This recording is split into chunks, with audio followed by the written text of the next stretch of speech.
Step right up, hear the tale of a hunter fast and one that's lax. One rides lean, one naps real mean, that's Rodeo and Sheriff Snorlax. Boots hit dust at the edge of town, coins go jingle as the sun goes down. Rodeo grins, tips his hat low, another bound he's trying not to show. Posters say wanna end pixel ink, last seen running before you blink. Sheriff snores in a rocking chair, but don't be fooled, he's aware. From the saloon to the power line, every outlaw stuck in rewind. If it glitches, cheats, or tries to flee, Rodeo says that one's coming with me. Rope swing it wide, let the speakers crack. Bounty on a game, bring it back. Through PC City, neon glow, with Sheriff Snorlax moving slow. From PlayStation Valley, dust and sand, to Nintendo rivers, shimmering land. Hit pause, lock it tight, Rodeo rides through the night.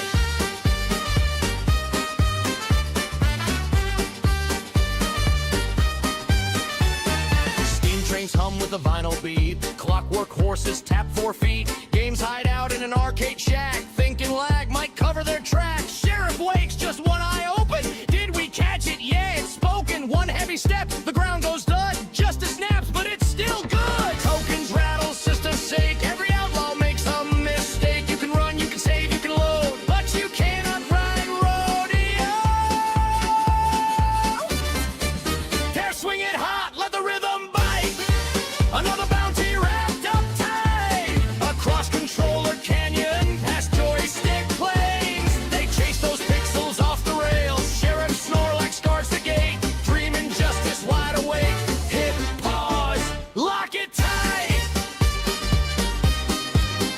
Rodeo night. Static buzz and a record scratch. Outlaw games try one last patch. Rodeo laughs, spins the cord. Son, you respond and just got floored.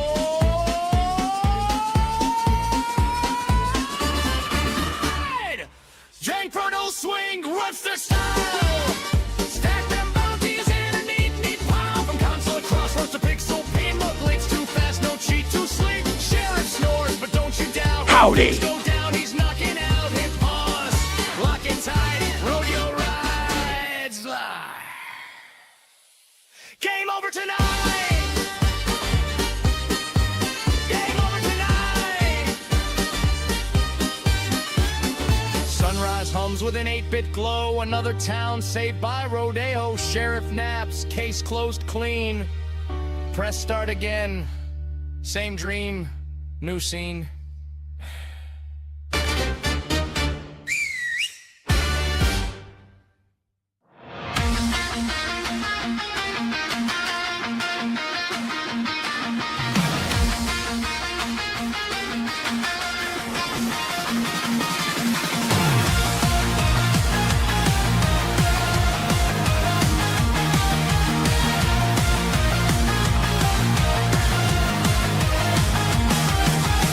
The sky burning on the highway dunes, debt collectors singing doom and gloom, empty pockets busted, reactor core. So me and my bot go to settle the score. Built her frame from scrapyard steel, every dent and spark laid her real. Now we rock it through the wasteland hot, just a girl and her giant bot. Every raider tank we blow apart puts another credit on my card. Every outlaw crawling in the dust means me and my bot can fuel back up. Chase, stick, giant robots, neon engines making black tops pop.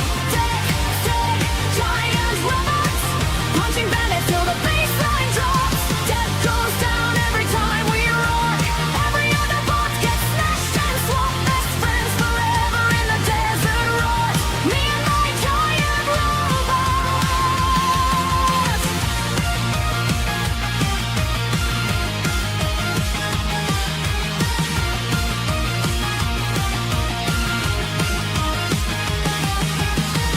Rocket boots kicking up the sand, chain gun blazing from her metal hands. Took down 6 bots at the canyon ridge.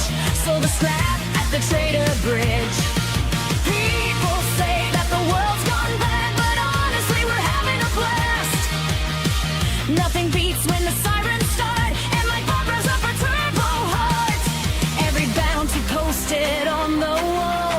looks like groceries for us all. And every creep that wants a fight finds another wild neon night. Texas giant robots, hydraulic queens making speakers knock. Texas giant robots, laughing loud while the warlords drop. Death goes down every time we rock. Every other bot gets stripped for parts. Best friends forever in the desert rocks. Me and my giant robot.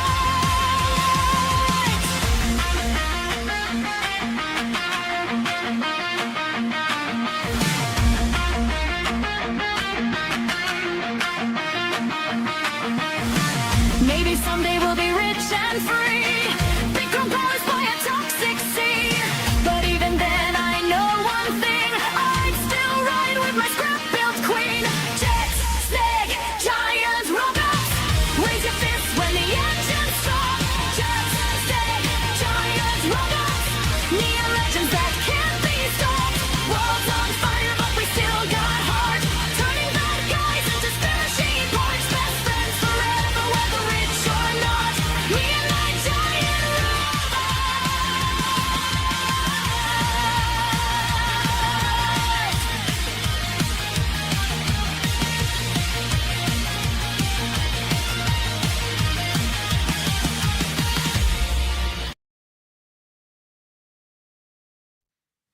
Hello, everyone. Welcome to the Retro Rodeo, where we are retro. I am Rodeo, and today we start a brand new game. We are finally getting to do Starbites, which, given that it just came out yesterday, is just ever so slightly newer than what we usually play here.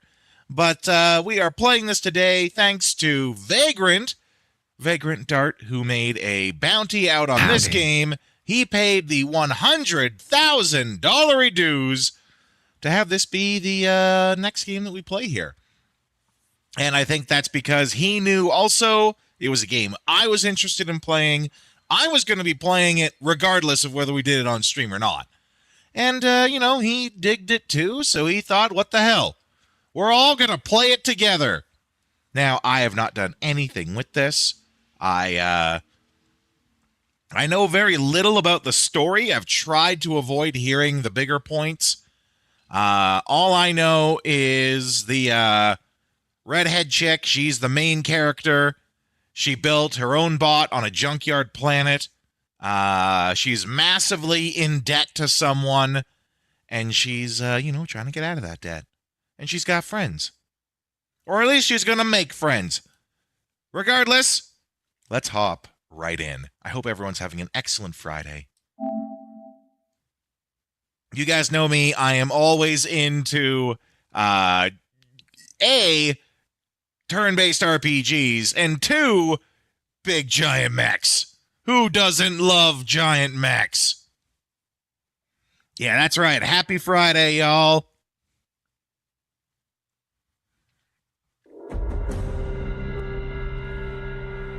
Okay.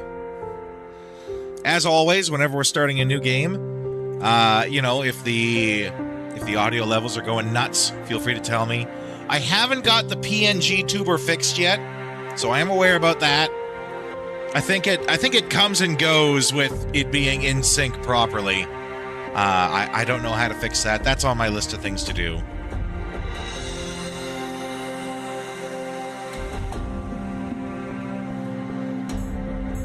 Now, one thing I did hear is that the English voice ain't bad. Yeah, in sync, you say. It's gonna be me. I do hear the English voiceover is not bad at all. We're gonna do that. I'm generally a fan more of the English dubs than the Japanese. What I do hear, though, is that the game could be a lot harder.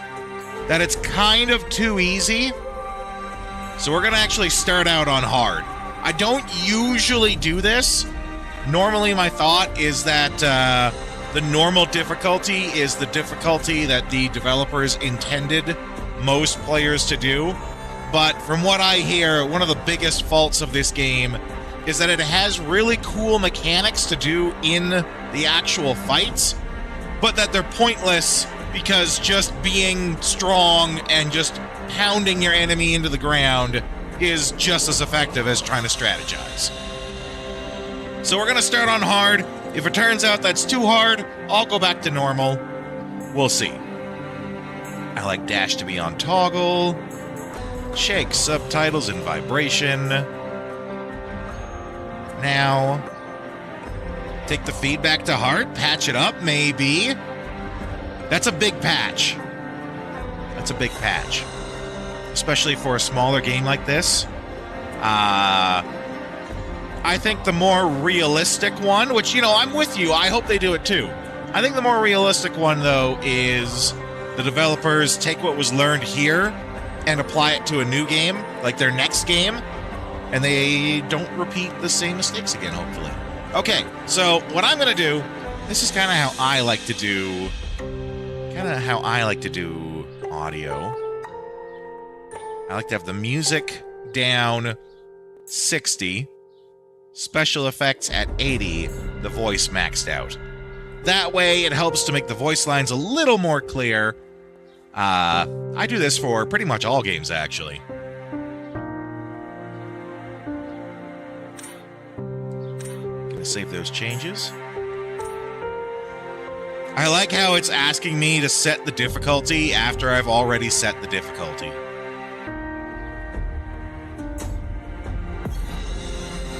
Okay, let's see how this goes.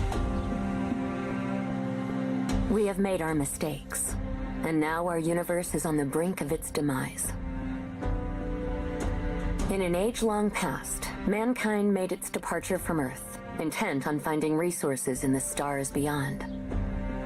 A cosmos teeming with raw materials at their disposal. Scientific progress advanced in leaps and bounds, bringing about the widespread commercial use of teleportation and cybernetic technology. God damn Humanity corporations. was thus ushered into a veritable golden age. It was only a matter of time, however, before it was plagued once more by resource depletion, overpopulation, famine, and class stratification. As human lifespans increased, so too did mankind's resistance to change, with wealth and power monopolized by a select few. The struggle to protect what one possessed and to take what one didn't continued. These societal ills came to a head when a long-running conflict between the Interplanetary Republic and the corporate coalition erupted in war, plunging the entire universe into a living nightmare. Pretty normal corpo shit. Then came the silence of the stars. For reasons yet unknown, starships dotting the atmosphere of a remote planet known as Bitter crashed down all at once, bringing hostilities to a close. Until then, the planet had been a frontier of civilization, hailed with hope as a paradise for interastral immigrants. Once devastated by the Modern tremendous day, aftermath, just somewhere else. Bitter Same fell shit, silent. different planet. Now, 45 years have passed since the war's end. And much like flowers resolved to grow through concrete, there are many who seek to build a future on Bitter's ruins. Okay. I think that's gonna be us. Well, that's definitely us right there.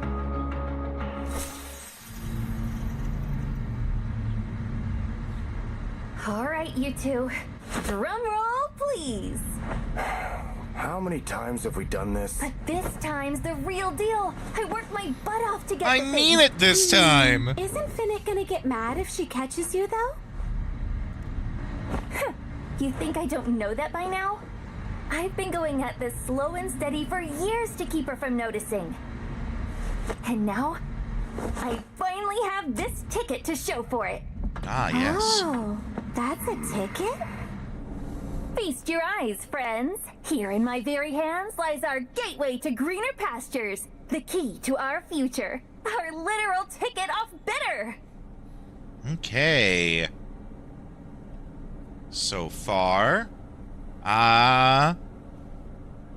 I like that they have both the picture, the word, or I guess they have the picture, the words, and the scene. What I hope is that they don't just let the scene just sit there, right? That they don't just have everyone standing there doing this idle animation the whole time. Okay, I am gonna have it be on the auto on the audio. So let's keep listening. I wouldn't be so sure. Oh, come on! I told you, it's for real this time, Badger! Trust me, I would know. Busted my chops just to afford the dang thing. Job after job, day and night. Heck, I even had to cut all the anchovy out of my budget. Not the anchovy! But if you're still not convinced, I'll have you know I also caught a glimpse of the ship we'll be taking. Looked like it was on its last legs. But that doesn't matter. If it's just us three, it'll be more than enough to get us home free. Wow! So we're really leaving? You've been dreaming of escaping this planet ever since you were a kid. I take it you've made yourself a new friend then. One savvy enough to arrange all this? Look, you of all people know I've tried doing this the honest way. Had my nose to the grindstone for ages just to pay off the debt. But no matter how hard I worked or how much money I made, I couldn't even make a dent in the freaking interest. That's how they get you. That's how they get you stuck. They make it so that the interest is never more than, or never a lot more than what you make, and then you are just perpetually stuck in debt forever. Yes, sorry if I didn't say hello to you earlier, Marzipan. You too, Vagrant, and LaFay.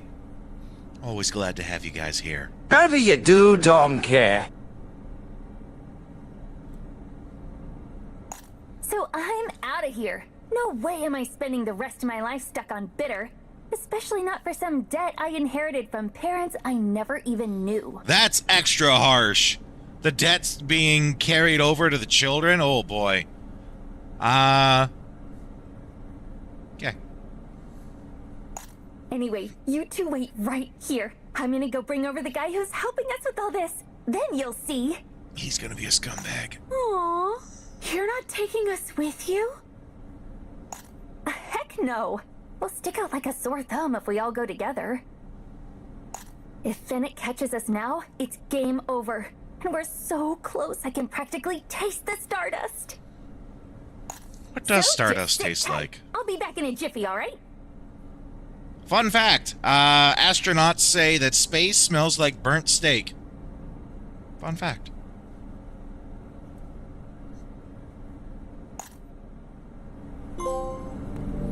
Okay, trophy just for starting to play. So, there were some comments made in the reviews about the graphics of the game. A lot of people are saying, that it's like PS2 graphics, and they don't mean that as a compliment. That it's kind of, like, this game could have been a PS2 game, and you wouldn't be able to tell. Which, maybe that's a little harsh. I personally, because you guys know I'm into the retro vibe, I kind of dig that it's got, like, the PS2 vibe to it. Yeah, the graphics could be more sharp or something like that, right? But, like these cables on the wall here, instead of being just like a flat line and then another flat line and a slightly curved flat line and another slightly curved flat line, like that's pretty low grade, right? That's probably the kind of stuff that they're calling out with that. That sort of thing could be fixed. They could just make it one solid curve, you know, do that proper. And, you know, you can kind of see that in a few other places. But if we're talking, like, the models that are here, the actual characters, I dig this. I like, it feels like a colorful PS2 game. And for everyone who played PS2 games back when they came out, there's a vibe to them. Like a more carefree, we're gonna experiment and we're gonna do wacky things, crazy things. We're gonna have bright, colorful outfits on our characters, and we don't care, right? Like, we got this bright yellow and orange, bright red on her. We got some blues and some oranges, some whites on him. The bright colors, I think, really help out to help establish a style for the game, right?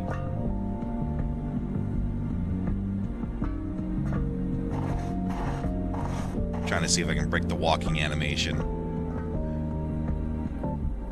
This walking animation reminds me of, like, when you just got up and you're all stiff, but you're still trying to walk forward, but you're all, like, too stiff to move.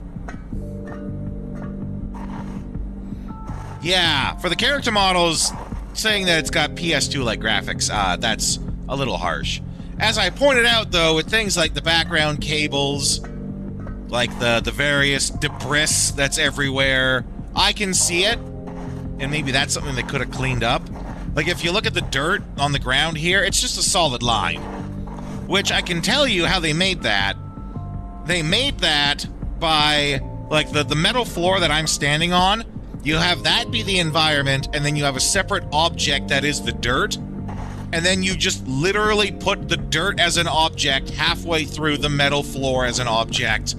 You tell the two objects to combine together, and that's how you get that.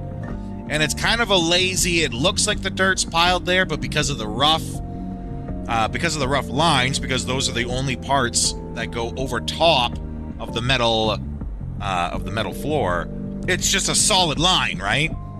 Whereas if you wanted to clean that up, make it look nice, you would then put, you know, some other stuff around, some more dressing around to sort of hide the rough lines. That is very PS2-esque, because, you know, back then we were limited in the memory, the capacity, and everything that we could do. Shortcuts had to be made. That's fine. Nothing wrong with that in that case, but with things like this, that's how they could have cleaned this up and done it better. I do think this is a smaller team that made this. It is NIS or NIS, I can't remember how you pronounce it. They're the publishers. And, you know, they are a competent publisher. They shouldn't be putting out games that they don't think are good. There does definitely... They're a big enough one that there has to be a quality check to everything. Like, especially if you look here. Like, if you look at her feet, just, like, going into the model. So there could be some quality assurance done there on that sort of stuff. I'm only going really deep into it right now. Just get into it early on, rip that Band-Aid off so we can enjoy the rest of the game, but still have the, you know, appropriate discussion. Akina Games made it. Their track record is largely unknown. Yeah. I feel like we'll get similar situations as we go through the game, so I'm just sort of focusing on it now, and I'm not going to draw too much attention to it later. But if that doesn't bother you, right? If that sort of stuff in the background doesn't bother you, you care more that the characters look nice. We also haven't seen the bots yet, right? The bots might look really great. Also not a fan of, if you look at the robot on the left, how, I can't remember what that's called. They intentionally fade things out so they don't have to render them. Not a fan of the fact that the render distance is really short. Like, I got it set here now so it's like half the robot's head. And you do that mechanically by just literally giving the programming, you know, you say, render objects this distance close to me at a higher whatever. But I don't like how short that distance is the point I'm getting at. Especially with something in the foreground. They should have it be really short for things in the background and a longer distance for in the foreground, because it's right at the front and center, right? Looks really bad. We should be... There's no reason on a PlayStation 5 game that we shouldn't be able to see the entire model. A large patch addressing many concerns would do wonders, I'm sure. And we live in an age where that's possible, right? Talk about things on the PS2. You couldn't do that on the PS2, or it was extremely rare. There was only a few games that ever benefited from that sort of thing. And it was pretty rare back then.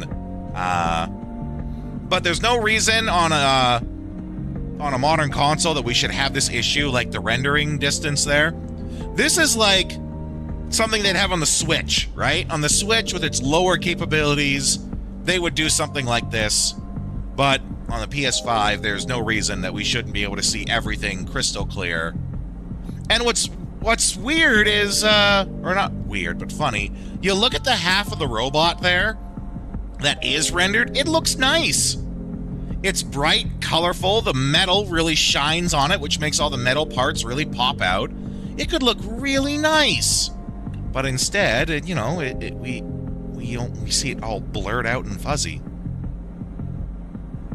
If they just move to the next game, don't know if anyone will care currently. Yeah, reviews are mixed. And again, I'm not going to linger on this for every scene, but I am talking about it now because this is sort of this is what we do, right? Talk the game design, development, explain some of this stuff and how it happens. But the models, like if we look at this robot in a whole, looks great. I love that. And I love the PS2 aesthetic of the characters, right? I said that before, bright, colorful, everything stands out on them. Okay, we're not going to linger on anymore. I'm excited to see the bots. Oh, I don't like how it stays on the auto when there's no dialogue, when there's no voice line for it and it's just words. How about a few rounds of shots to celebrate? Okay. One of the other comments I heard is they don't really... The characters very quickly establish their tropes. No, not tropes. They establish their roles in the story, right? Gwendol, as we could see, she's even now obviously the ditzy blonde. She's probably a lot of fun, but she's the ditzy blonde. Badger, I think this guy's name was. Badger's the more serious, grounded type. And from what I hear, Lucia? I can't remember her name. The main character. Lukita. From what I hear, she's the hopelessly optimistic type. Which is great. There's nothing wrong with that. But there's nothing wrong with sticking to those stereotypes and archetypes, tropes of characters. Let's see if they do anything with them, though. That's the big question, right? Here we go. This is what I wanted to see. Show me that bot.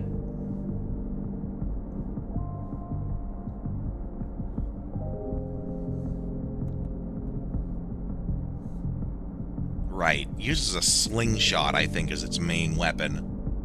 Which is a little weird, but weird is good in this case. I do like the stickers on the bot.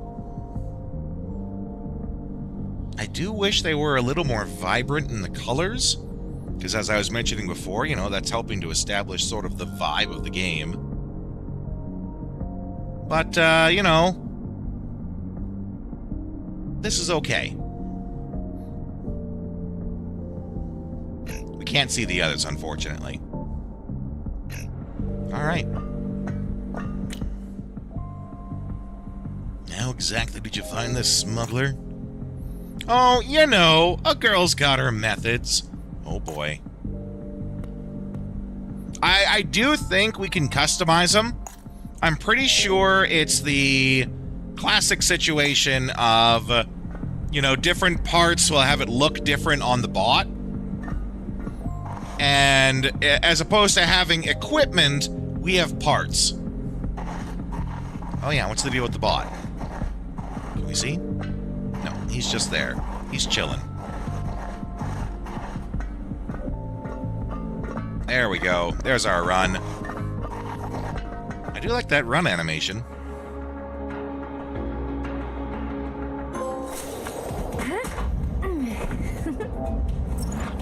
Wow, okay. Pop the silver just by walking out the door, eh? Yes, yes, yes, yes, yes! We're finally getting off this dump. Alrighty then. Now, where'd they say I was supposed to meet him again? Maybe somewhere over that a ways? Doesn't even know what direction. She's just picking one and going.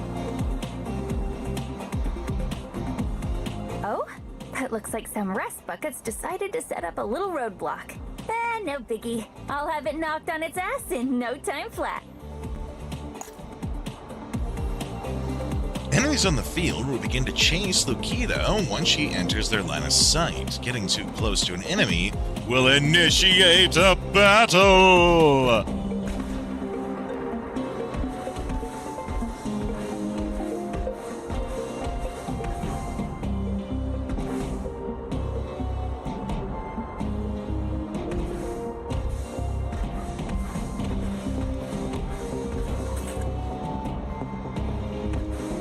The trophies need to be more chill. Having a bronze trophy for starting the game, that's cool. I'm okay with that.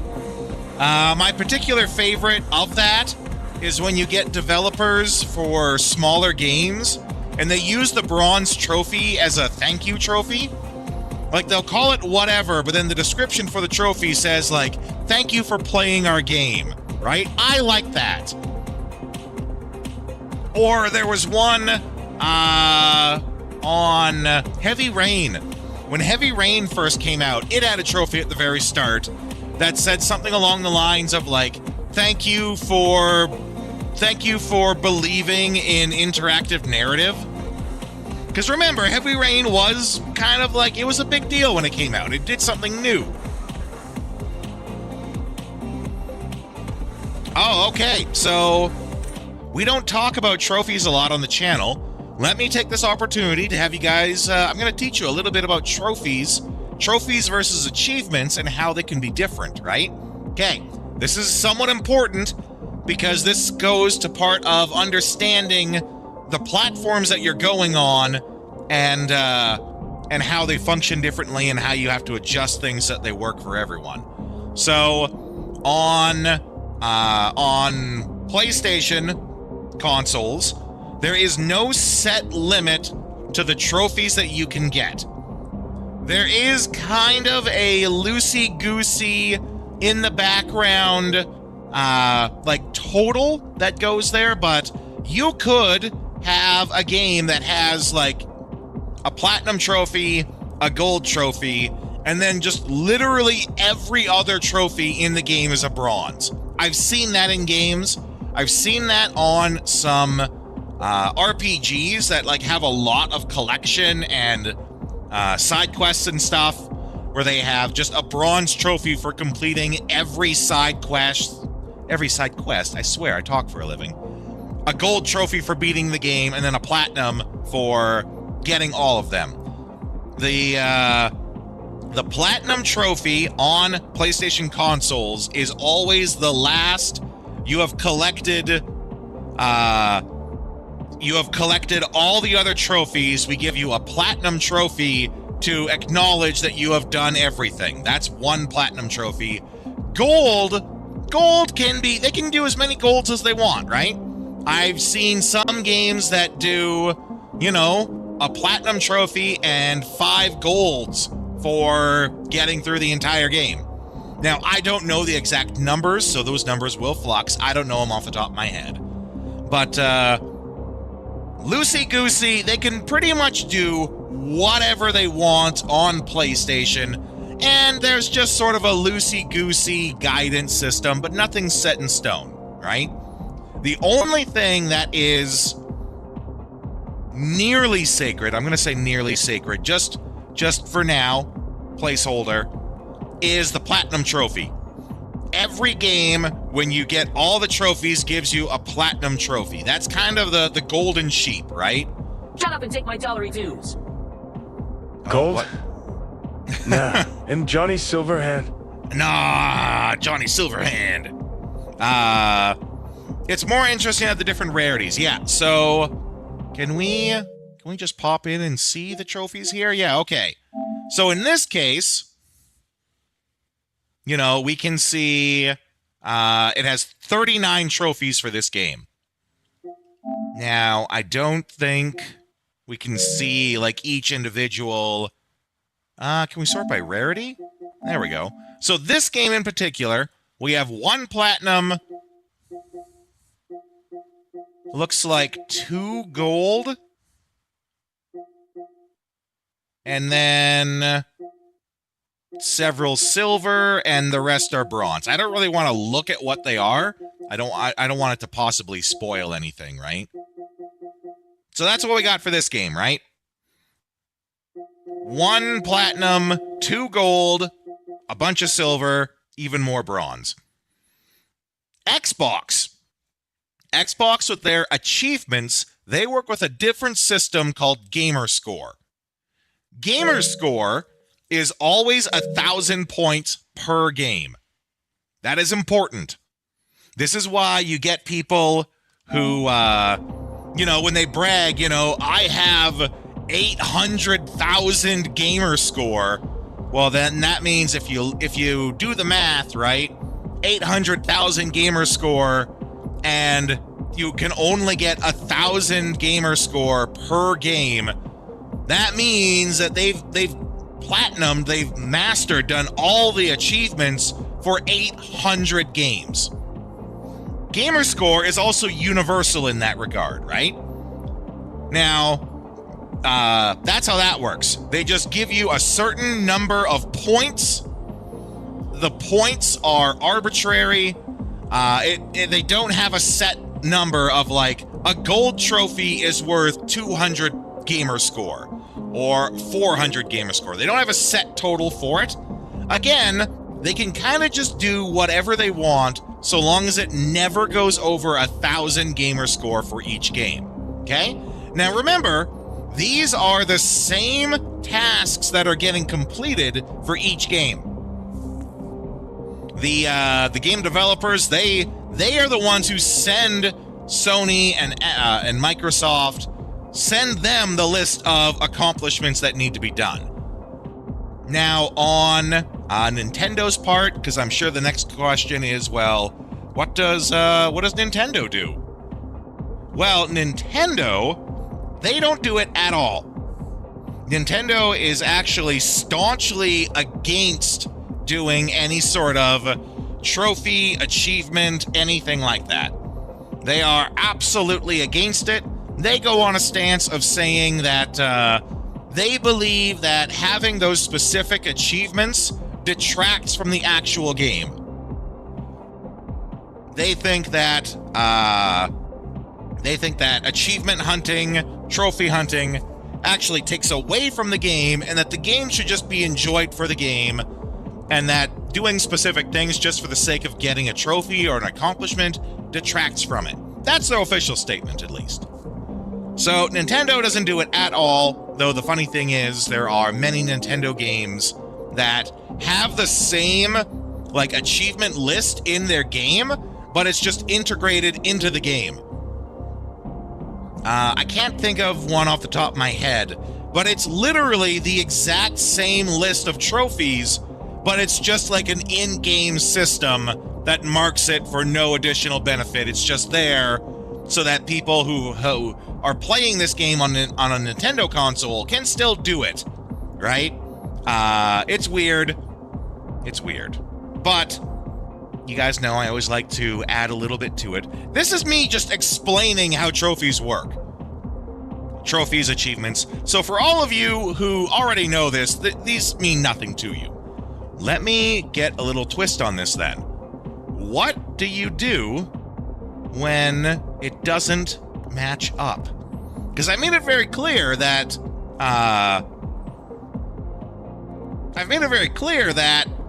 everything always matches up, right?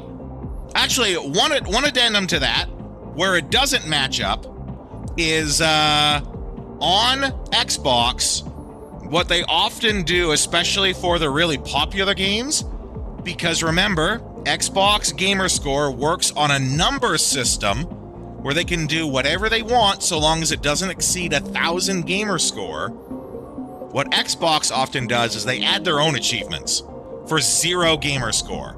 The achievement still pops, it still lists it as an achievement that's done, but the gamer score you gain from it is 0. Now, these are fun. They're usually what I'm going to call loser achievements, like achievements where you do something that's silly or that's actually bad in the game, but it's just kind of fun to note that it happened. I think one example of this is... No, actually, that's not right. I can't recall any off the top of my head, but if you do your own search, you can do your own search for, like, 0 gamer score Xbox achievements, and you can find them yourself. Those are usually added in by Xbox just for funsies' sake. And you can't do that on PlayStation because the minimum that PlayStation does is a bronze trophy. And they don't add those for bronze trophies because, again, in the background of PlayStation and how they do their math, it does sort of loosey-goosey all have to add up somewhat the same as other games, right? But there is one extremely prominent game that actually this system is broken on across different platforms. The original, or I guess it'd be the HD remake, not the new one, Resident Evil 4. So not the Resident Evil 4 remake, but the original Resident Evil 4, but when they moved it to HD. It's actually broken on that. Because, as you guys recall, when I'm talking about PlayStation trophies, whenever you complete all the trophies for a PlayStation game, you get a platinum trophy. On the Xbox side, all of the achievements that you unlock will always equal 1,000 gamer score, right? These are the two things that we've established. The Xbox version of Resident Evil 4, when you get all the trophies, you get 1,000 gamer score. The PlayStation trophies for Resident Evil 4 does not have a platinum trophy. It only has golds. Golds are the highest that you get. There is, in fact, no platinum trophy for doing all of the trophies on Resident Evil 4 HD. Like I said, this is a highly prominent example of how the system is broken sometimes. There is, in fact, no platinum trophy for doing all of the trophies on the Resident Evil 4 HD. It's a fuck-up, that's for sure. But it goes to show that it's a broken system.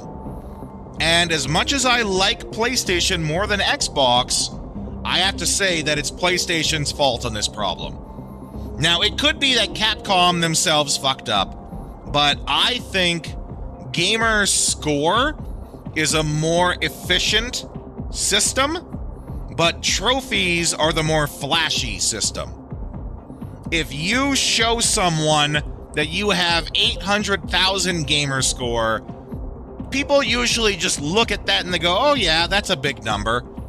They don't really delve into it any further than that's a big number. But if you go to someone and you tell them you have 800 platinum trophies, that's a little more flashy, right?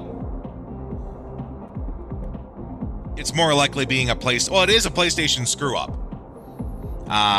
Whether it was Capcom who decided that, yeah, and a platinum trophy, just it sounds better than 1,000 gamer score, right? Platinum trophy, there's a bit of pizzazz, a little razzle-madazzle to saying you have a platinum trophy. But yes, and there are other examples, I know, not a lot. There are other examples of games that don't have platinum trophies but have 1,000 gamer score. Oh, I finally remembered. Oh, what is it called? It's not called Time Splitters. but it's a different game made by the Time Splitters people.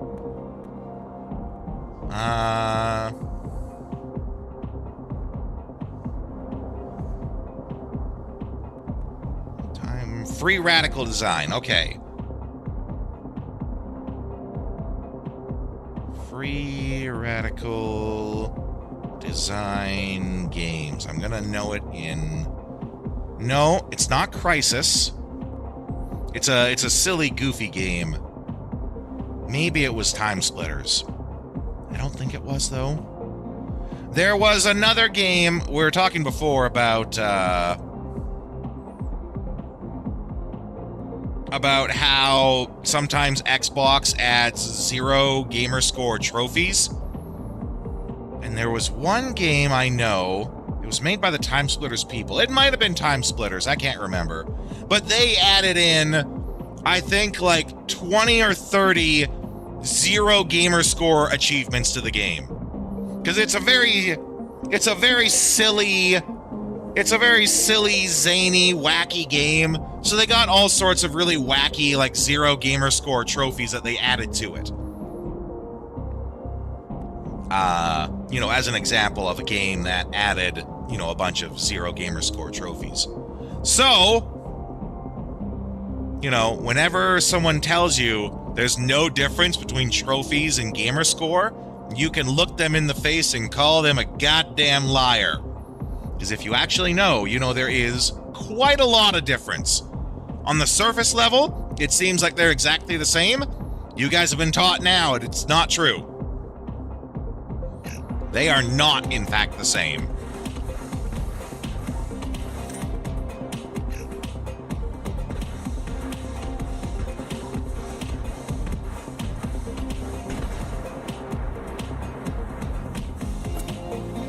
That was a delightful little tangent we went on. I enjoyed that.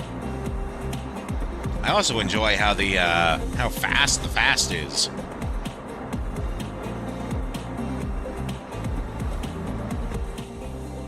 Whoops! Definitely not the right way.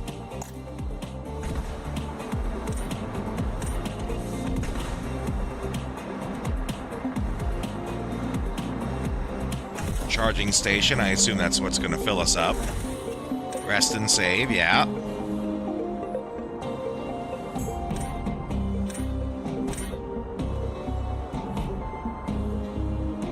So if you guys have any more questions about trophies and achievements, feel free to ask them. It's a topic that people don't usually talk about because you have to sort of like be in the know to know how to really talk about it on a deeper than surface level.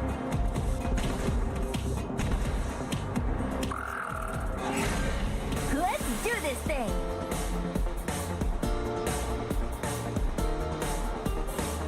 You know, I wish... It's gonna bother me, Marzipan, that I can't think of what this game is. All I remember from it, very weird, very wacky. I remember there was sniper sections in the game.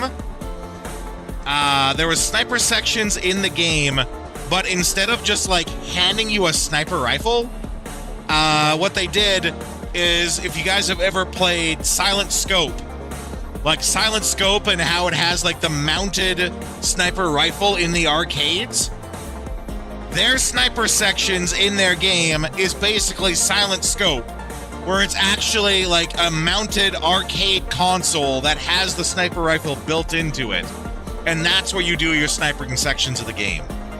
The game is very comical, very tongue-in-cheek, very self-aware. And it's basically making fun of other video games throughout the whole thing. But for the life of me, I can't remember what game that actually is. Okay. Attack, skill, guard, items, escape. Yeah, please do, Marzipan. I wish I could remember.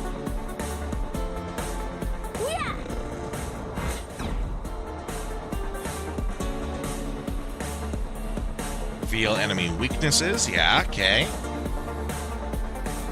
All enemies have weaknesses that can be exploited. So this system, I believe, it wasn't Haze. Hayes was the one with the guys that were on the honey or the nectar or whatever it was called, right? Wasn't that? This was also a PS2 game.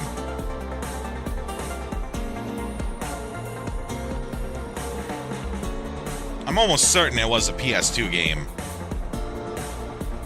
PS2, Xbox 360, I should say. This system, the Battle Guide brake system, if I recall right, people were saying that it works just the same as in Sea of Stars. Wasn't Second Sight, but you're getting closer to that sort of vibe of game. Okay, we got the turn order in the corner.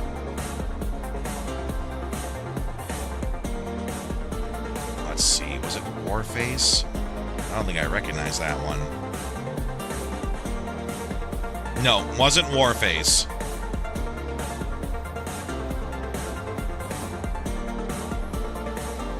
Turn order in the top left. We got skills to pay the bills.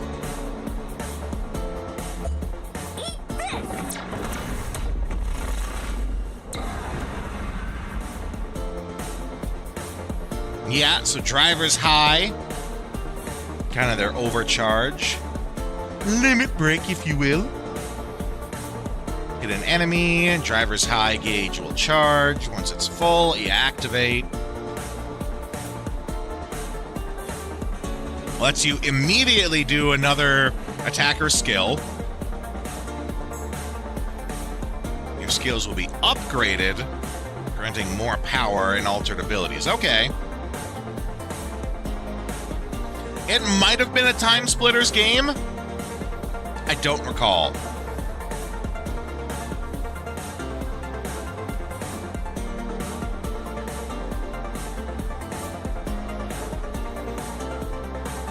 Let's see.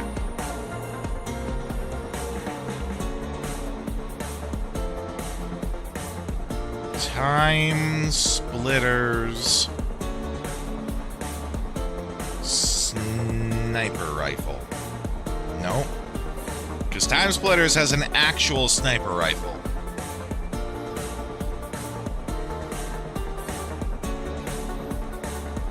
No, and I know for a fact this isn't just like a fever dream. The sniper rifle sections in the game I'm thinking of, the sniper was stationary. It was actually like they were making fun of Silent Scope. They were making fun of Silent Scope, and the sniping sections were basically just Silent Scope, but with a real gun.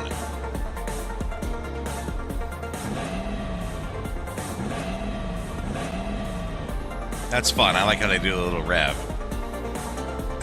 All right, let's give it another whirl.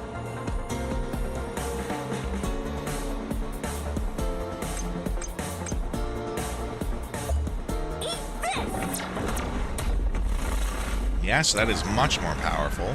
It added a second ability to it. Another mission accomplished. Okie dokie. Now with that taken care of, I think it's about time I got moving.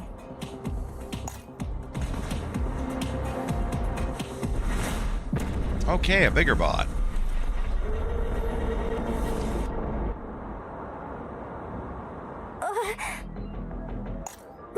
What the?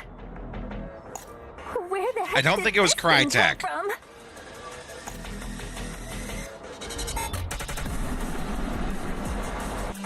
Oh no! I am digging these robot designs, though. I also only just realized how small the mech is. Like, she's not inside of it; she's on its back. Which, no idea how she controls it from two handlebars, like roll cage bars outside of the machine.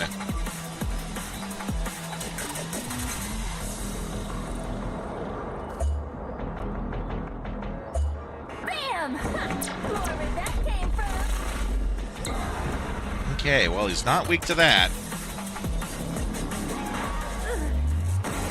Okay, we are almost dead.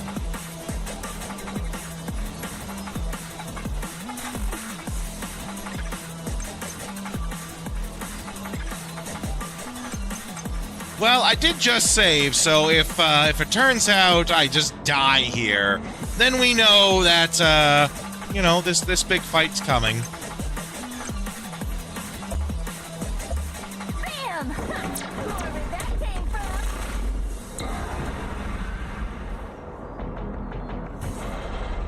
No, not like this. So is that really it? No, that's what I thought. It's a scripted thing. Why is it so strong? No, I can't. And this is go when her down friends are going to here. come in and save her.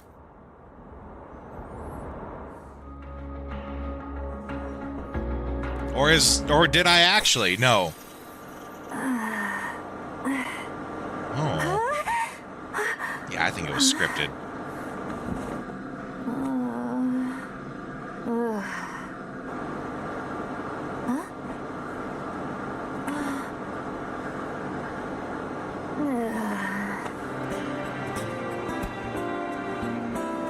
Phoenix Services? Guess that explains why my pockets feel so empty. Wait a sec. They shouldn't feel that empty. Uh-oh. No way. Don't tell me. The ticket! It's gone! But how? Did the rescue people take it? I have to find Fennec. Well, shit. Phoenix Services rising from the ashes. Unpaid fees will be added to pre-existing debts via our deferred payment system.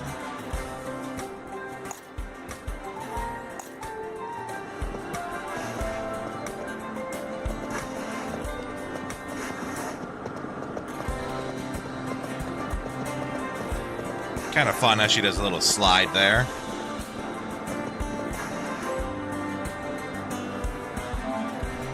View the diary.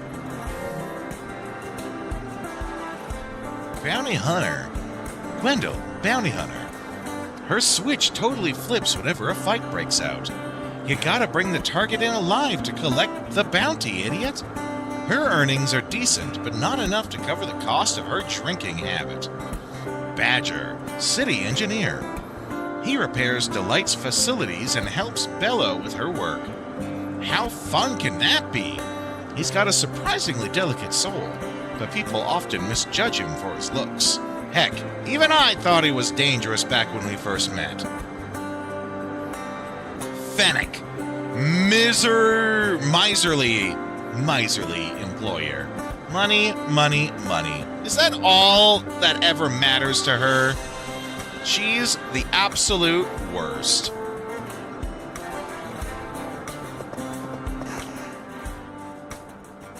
When did you get back?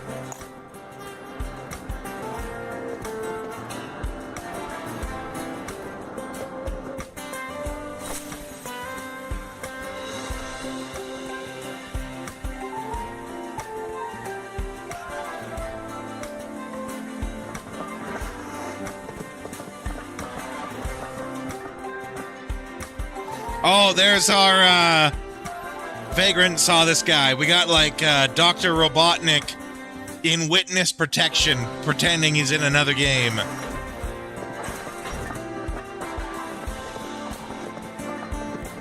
I guess he's not pretending he's in another game. He's in witness protection in a different game.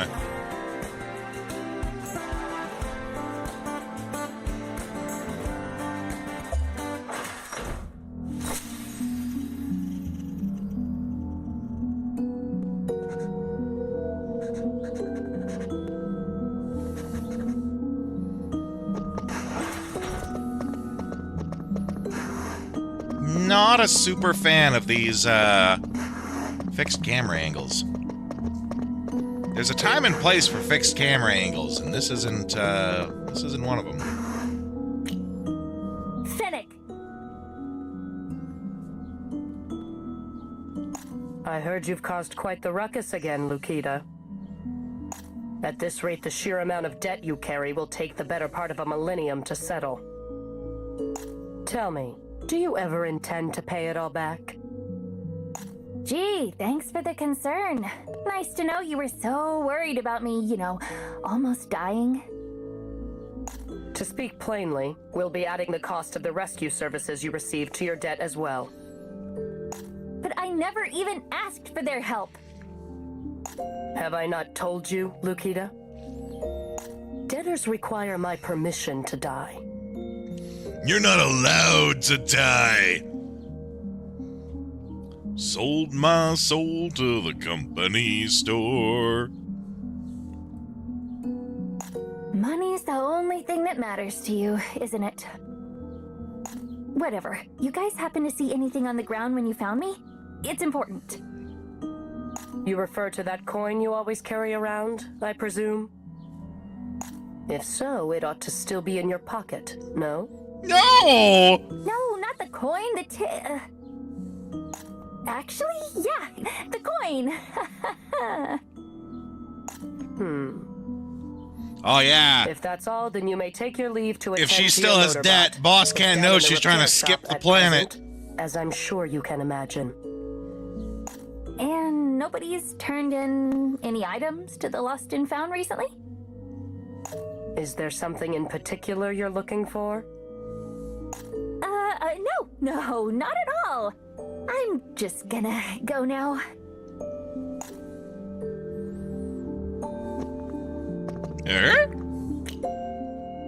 Wonder how much I could get for this.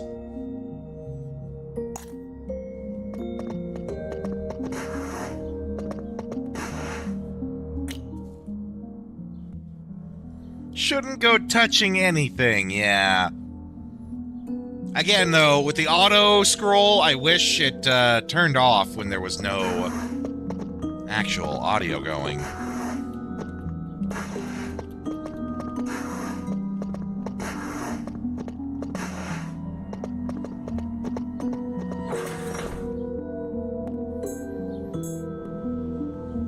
The Delight Tower.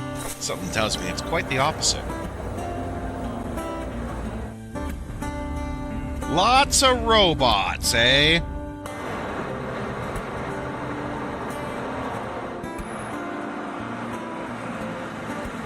I don't know if I ever played Spaceship Breaker.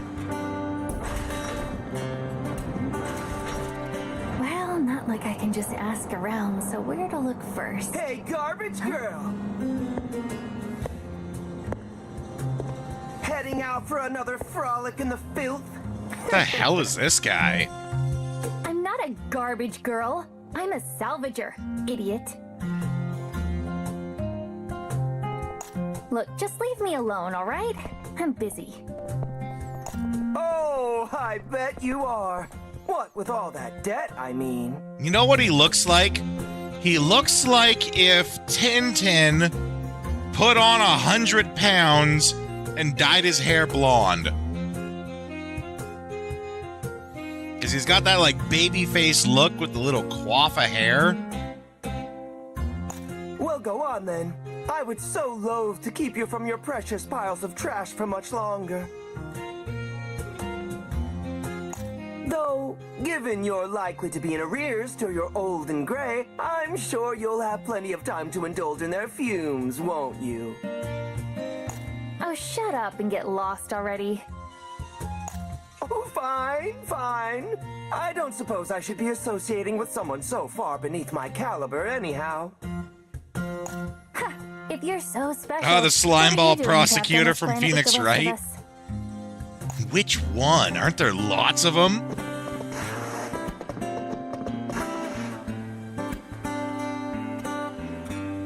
You know, that's something I should play on the channel too sometime, is the Phoenix Wright games. I've only played a little bit of the first one, and that's it. I haven't played any of the others.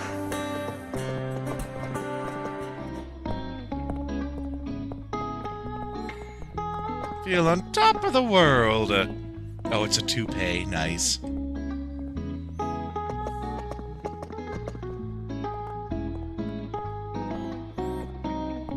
You're a robot. Why do you have debt? Unless this is one of those worlds where just like robots are as sentient as people, but robots.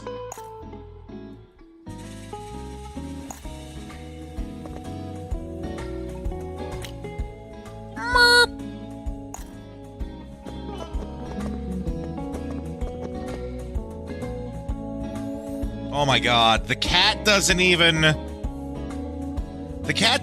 move, it just rotates. It rotates on its central point. Oh my god. Come on, game. I'm trying to find... Okay, if I push it, it does a little bit of an animation. But if I'm just, like, sharing it square, it does a pivot on its central axis.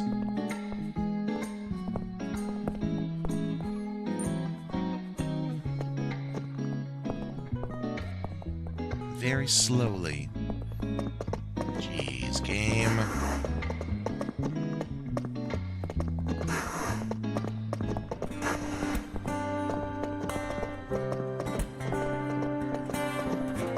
I do want to hear more about why is it that, like, people are... robots are people?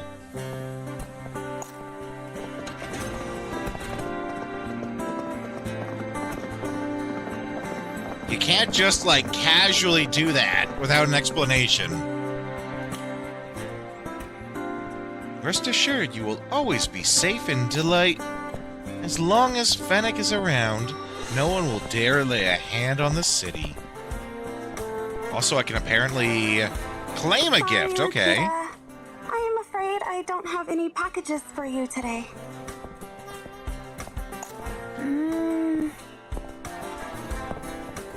No big deal. Not like anyone sends me mail. Ooh, except for Uncle Manta.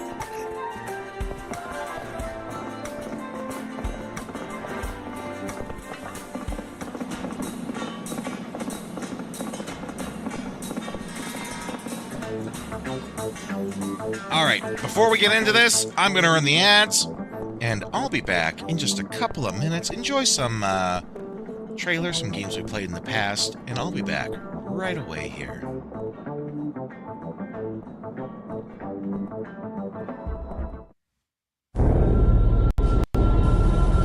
Year has passed since the Third Energy incident. Dr. Kirk's research on Third Energy has been taken over by a government agency, and massive research has begun at a base somewhere in the Midwest. However, in their pursuit of immediate results, they have failed to take the necessary precautions, and once again, an accident has occurred. This time, the entire research base, military institution, and a small town close by have disappeared. In their place, there now lies a jungle from another time.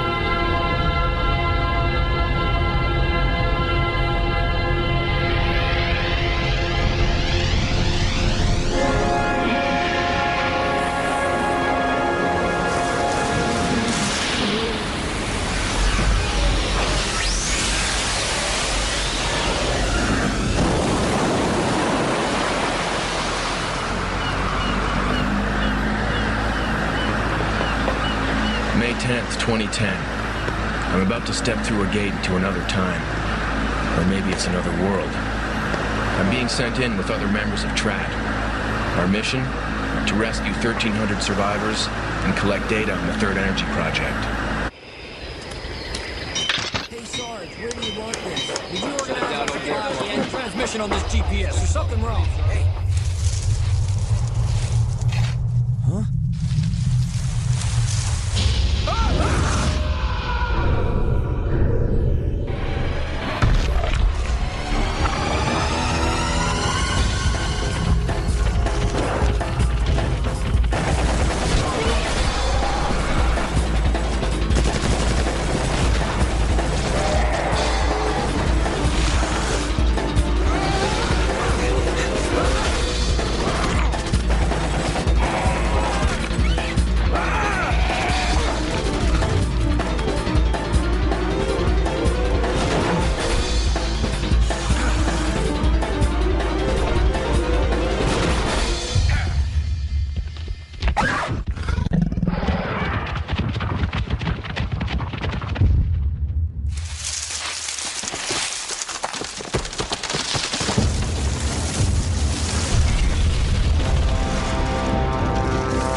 past mean fighting for the future.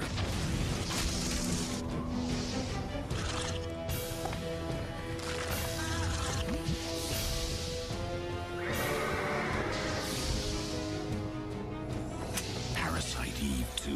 Rated M for mature. Sega.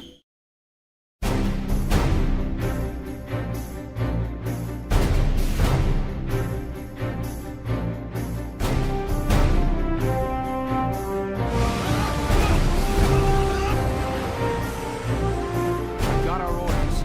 The target is on Gallia's northern coast.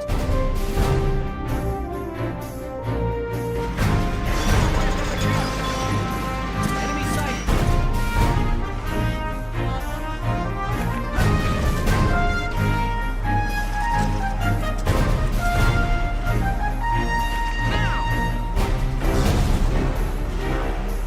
The operation begins tomorrow at dawn. I want everyone ready for combat. This is an order! Attack with everything you've got!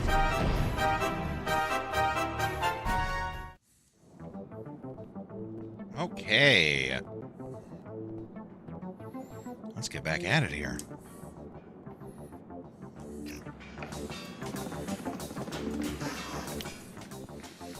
Kind of wonder if any of this stuff is... If any of this is stuff dug up. Oh, stuff I dug up. I think that's supposed to be an italicized I. Might have to head out on another salvage run soon. Need all the cash I can get to pay my debts off. Hey, Bella. My LM2 okay? Lukita? I think I'd like to know if you're okay. Sheesh, you really had me worried, you know. That motorbot of yours came in looking fit for a scrapyard. It was no big deal. Just ran into a little trouble, that's all. Were you attacked on a job? Oh, I swear, those hovercraft raids have been causing all kinds of commotion lately. Hovercraft raids? Then, was that huge mech I saw? Well, can't say I know much in the way of details, but... there have been rumors about bandits showing up near the city recently. Been Oh robbing no, hovercrafts not left and right. bandits! Was supposed to receive some parts from one yesterday, actually, but it just never came. Well, that sucks. Wait, does that mean you couldn't fix my motorbot? Sorry, Lukita. Would love to, but I just don't got the right nuts and bolts around here. Oh. Now what do I do? Well, this is just some old junk I found buried in storage, but... if you're in a hurry, it should work as a quick fix. An energy core? I'll even give it to you on the house today. But in exchange, I'm gonna ask that you look for my missing delivery girlie. Deal? Well, okay. You know it. Could do that in my sleep. I knew you'd come in clutch, Bella. Well, like I said, the energy core is just a quick fix, all right? So don't go forgetting to bring it on back for some proper maintenance when you can. Sure. If I can scrape together the money, that is. So, you taking your usual accomplices on the job? Saw they made it back earlier. Gwendol wouldn't stop whining about how she was dying of thirst, of course. You know it. I'll go find them now. Thanks again for all the help, Bella. Okay. So... if I was to wager a guess, I'd say the three of these are our three characters' mechs. I know, crap, I can't remember her name. I know the blonde chick doesn't actually ride a mech, she rides like a bike. So I'm guessing that's it right there.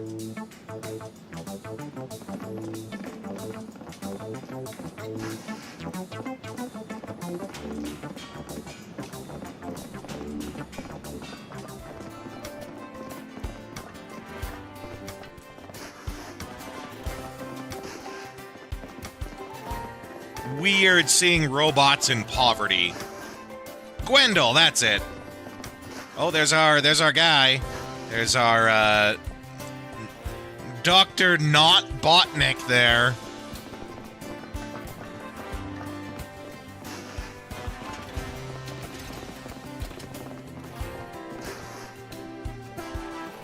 Compared to everywhere else on the planet, Delight is a delight.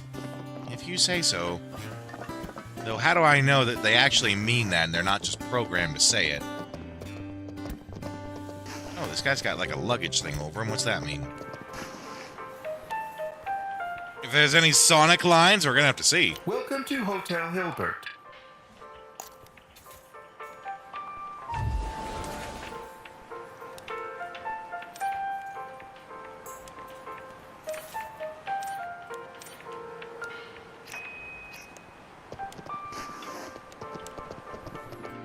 Weird that there's more robots than people.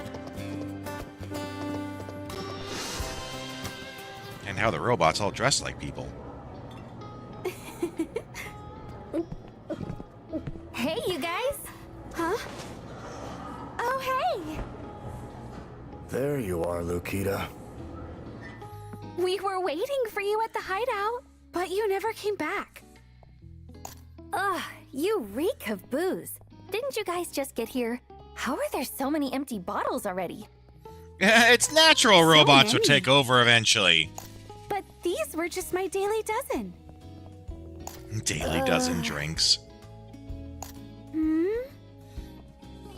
Anyway, I disappeared because I ran into a little situation out in the desert.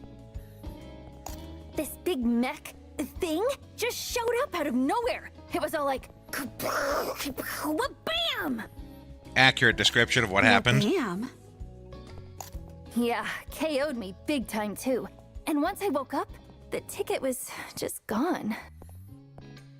Well, seeing as it looked more like a bargain bin microchip than a Starship ticket, you'll excuse me if I'm not so convinced it was stolen. Ooh. Hey, lower your voice, will you? The walls have ears, you know? Look, whether you two believe me or not, I'm going back out there. I have to. But what if that big bad mech shows up again? Oh no! Well then, I'll just have to beat it to a pulp. I'm getting that ticket back. And if that means kicking some butt on the way, so be it. The man, I didn't even notice that. I was looking down at the tablet to see the chat. Gwendol should not be driving mechs nor bikes. You misunderstand, Vagrant. She's not drinking and driving. It's drinking or driving. She's not doing it at the same time, therefore it's okay. And that bot there. Yeah, I think I just saw it. Either that table's shorter than we think, or the bot just walked straight through it. Emotional damage! So you're just going to rush in without a plan? Good eye, though, LaFay. I'm coming with, Lukita. I'm not just gonna let you get hurt out there. Now, I remember her profile, like in the journal. Oh, I'm going to pay real close attention to this one this time, the spot. I think they're just barely going around the table. But I remember the profile for Gwendol in the journal said that she acts completely different in combat than she does outside of combat. So we'll see. Walked right between the two in the table. Well, okay. I missed that one. Oh, I totally dig the like synthwave background playing in the back there, though. Dig that. And leaving you two alone is practically begging for trouble. I'll go too. Hell yeah! I knew I could count on you guys. With my two best friends at my side, I'll be practically unstoppable. 3 if you count the bot. Alright, if I'm remembering correctly, I think the thing jumped me somewhere around Wanderer's Respite. Probably a safe bet to head that way first.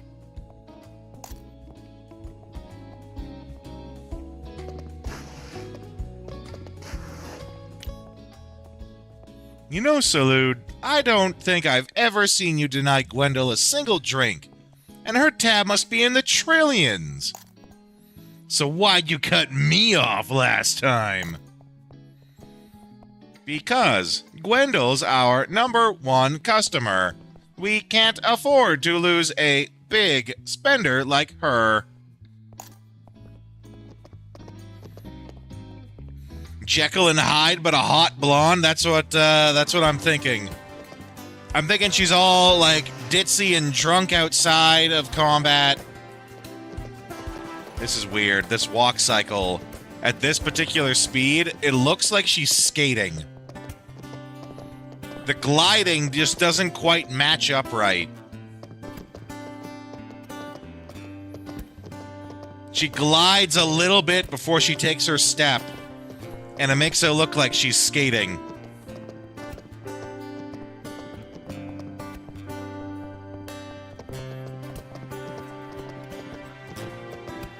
Which, whenever you program walk cycles, you know, that's the best you can do. The best you can do is just sort of like figure out how it should be moving as opposed to the relation of going through. Really, everyone who walks, it's not like you program a character to walk by programming that they push one foot off the ground and that propels them forward. Really, they're all gliding, and it's the illusion of actually pushing against the floor, right?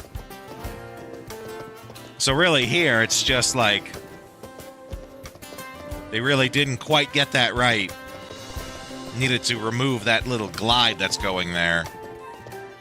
If she was on roller skates, this would be perfect. But this is a nitpick. The NPCs have a better illusion. This is a nitpick. This is me, just my trained eye, noticing stuff. Does not detract from the game. Doesn't make the game worse. Just makes it not better if you understand the difference. You two. Apparently, there've been some pretty aggressive mechs around the city lately. If we see any, we should steer clear. As long as we can go around them from behind, they shouldn't be able to pick up on our presence. No, IGN, they're gonna give this a bad review because it's a game they have to actually play.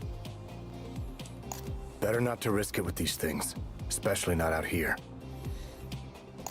But if all we do is avoid enemies, we won't make enough money for booze. And we won't get any stronger either. So I say we go in guns blazing. I like that attitude. Why don't we just consider our options as we go, yeah? Disagree. Kill everyone.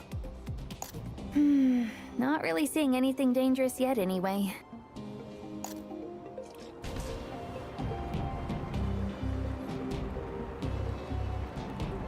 I think Gwendol has just accepted her fate. Oh, I went the wrong way. Ha, funny. That's a me thing. It does make sense. We left the building left, so we should have to keep going left. That was a me mistake. I think Gwendol has just accepted her fate. She's not getting off planet. Things aren't getting better. Might as well just get drunk and get through what you can.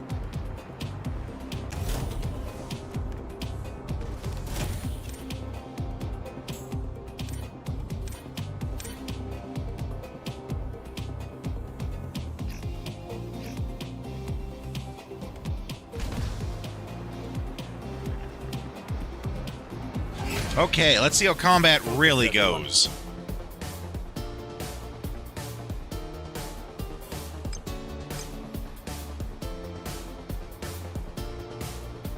Yeah, so I was right before.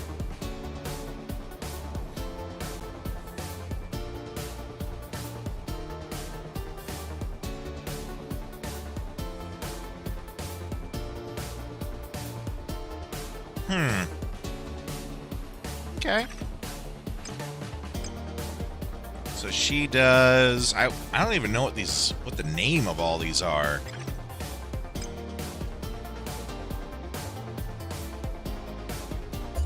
Like the different types of attack, I mean. Locked and loaded. Oh, that's fun, though. How she, like, jumps off it, uses it to steady her aim. That's fun. I particularly like the teddy bear she has attached to the side of the bike, and how she rides it side saddle.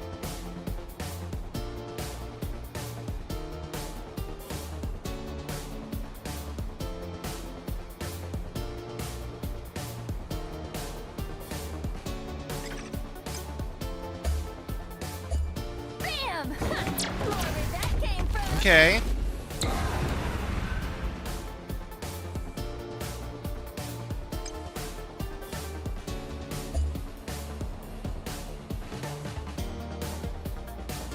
Oh, his hammer's built right into the arm. I actually think I like his design the least out of the bunch. So far, I dig the bike. Let's see. I dig the bike the most.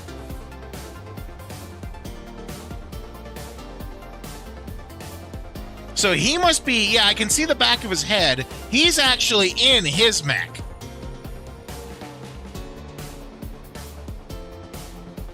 You know, let's talk some positives here.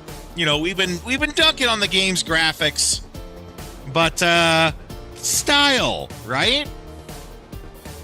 There is definitely, like, if you look at if we're gonna talk character design for a second, even just looking at the backsides of these characters, because the backsides are what we see the most when we're in combat.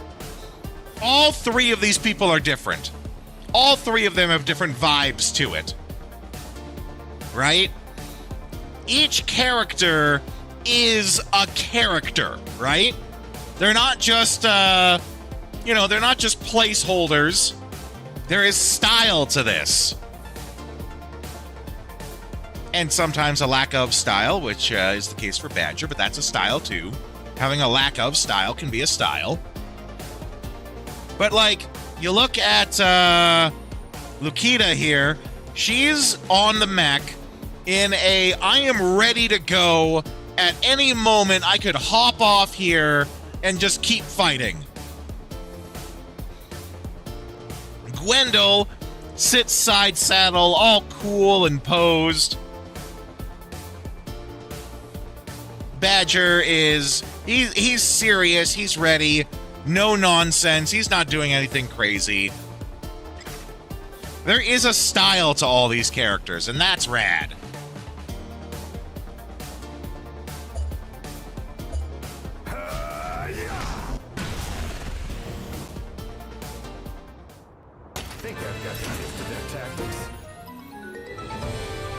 I do wish instead of the victory close that, you know, we got a little, I like, what do they call them? Flourishes? Like, when you finish a fight in Final Fantasy, everyone does a little dance, or they do a pose, they strike a pose. I like that, so I wish they had that. And they don't. We just see these static images.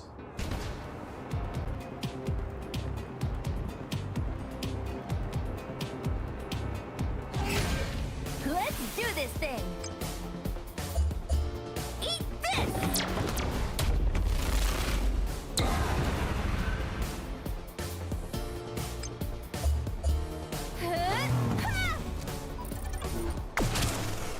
Ooh, that's a good crit.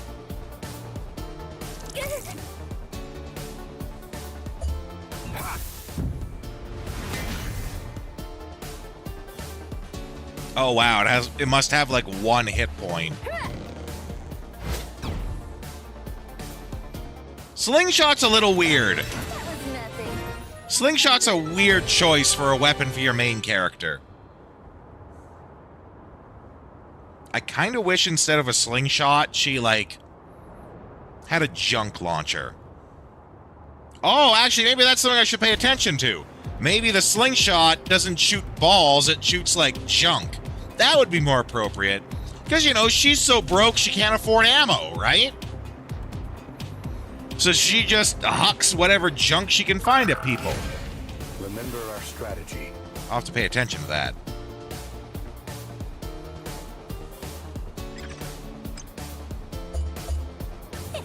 Locked and loaded.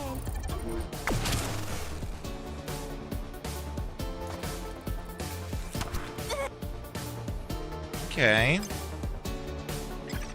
Do just a standard attack and pay attention. Okay, so it's a ball of energy. Okay. I do wish it was just like a ball of scrap. Double style points if she has like a little side pocket that's just full of scrap, and she holds the slingshot with one hand, just grabs a handful of scrap from the pocket with the other, puts it in the slingshot, and then shoots it. You don't even have to like show what the scrap is. It could be the same model. It's the thought, right?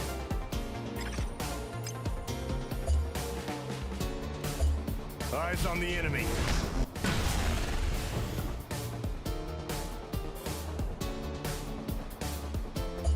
Bang!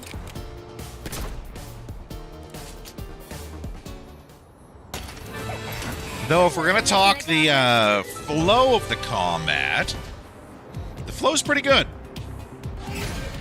Focus, everyone. It does take the time to do something stylized without taking too long.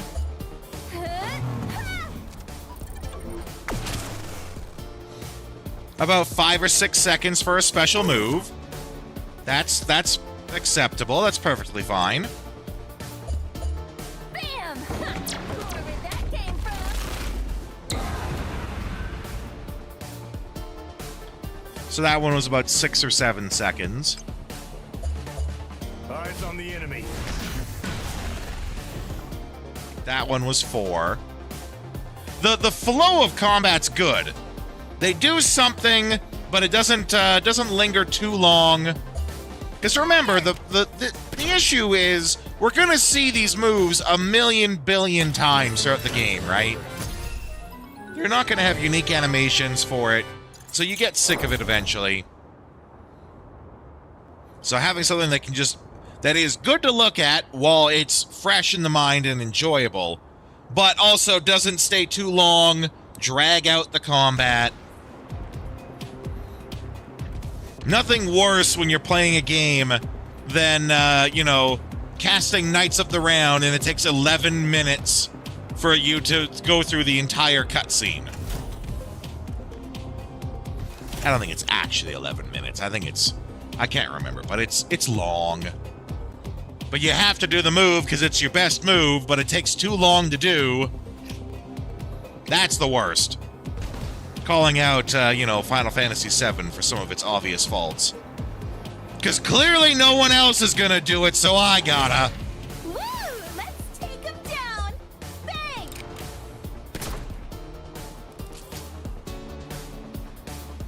Does the game have a... Oh, it has a speed adjuster, so I can go through the combat quicker. The attacks happen faster. I like that.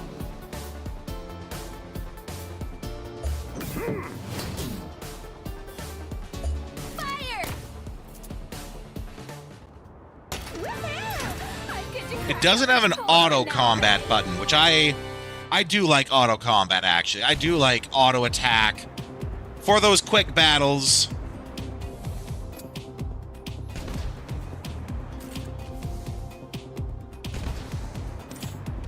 And also, doesn't waste your time trying to find... trying to, pick up items. I like that. You just pick them up, you barely stop, you keep going.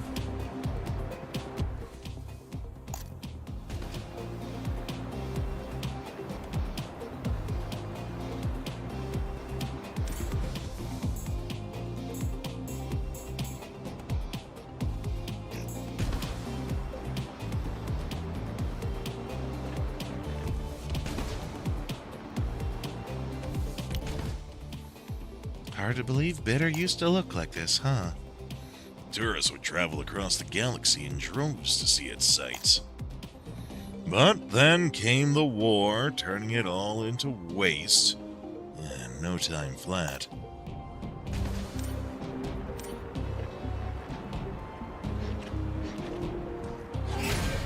Remember our strategy. Yeah!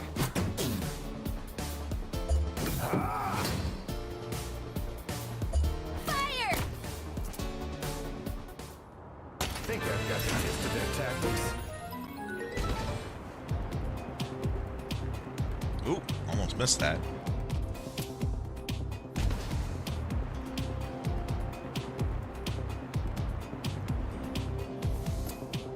I said it before, but I do really like how fast you move through the environment. Especially since it's a fixed camera, right? Fixed camera means I'm limited in how much sightseeing I can do.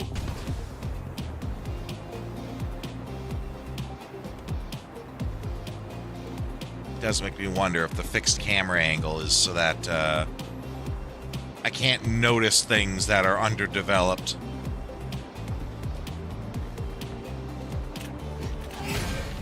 Focus, everyone.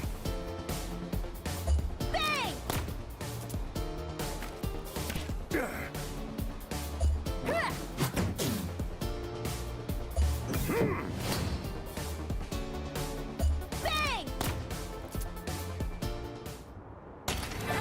That was nothing.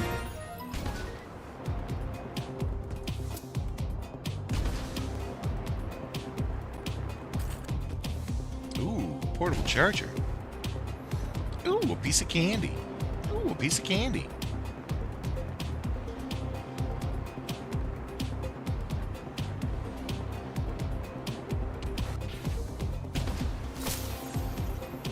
Okay, and now we're in like a different zone. I think I remember hearing this in the reviews too.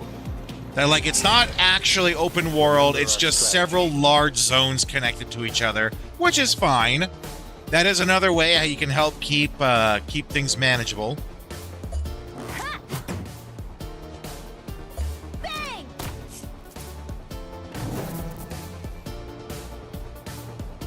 Make it so you only have, oh, excuse me, you only have to load the map in one zone at a time as opposed to a great big open world map.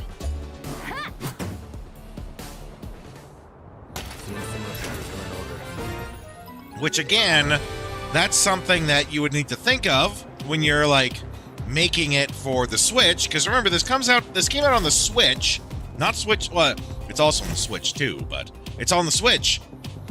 So in that regard, I think my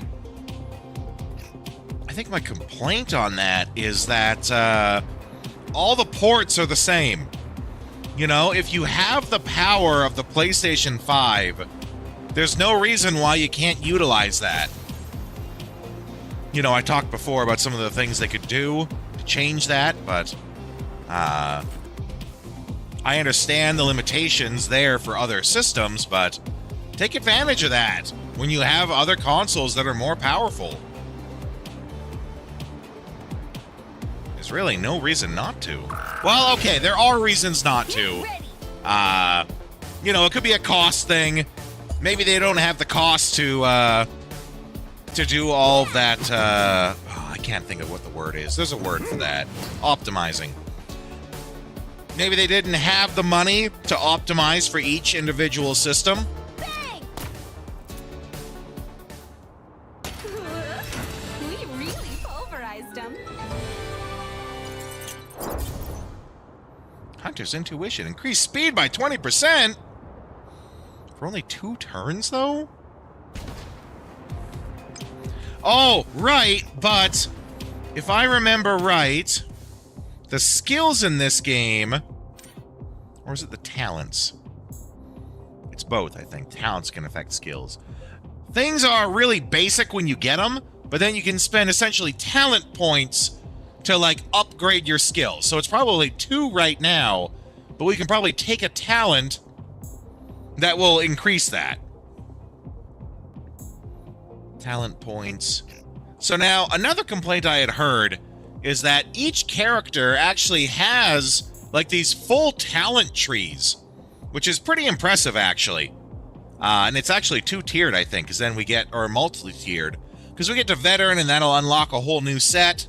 But the complaint I heard is that they don't make that big a difference. Like, they have all these different talent trees, but it's not like you can make individual builds that will be different and play differently from other ones, right?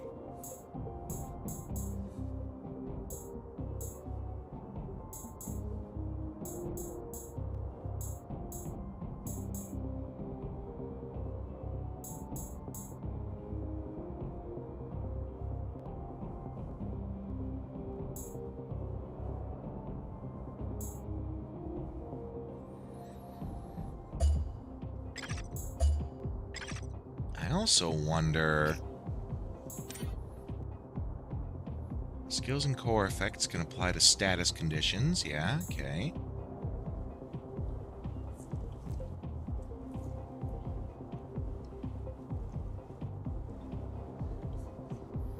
Their intensity ranks. Okay.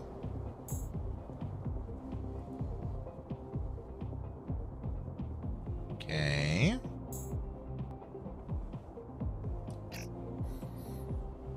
So I'll have to pay attention to that, I guess.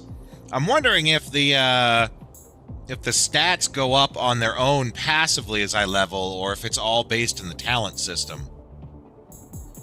So let's just look. I have, what's an easy number to remember?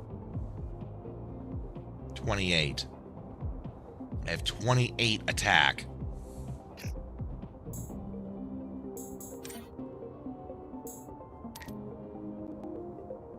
Also, didn't we get a core from what's-her-face, the mechanic?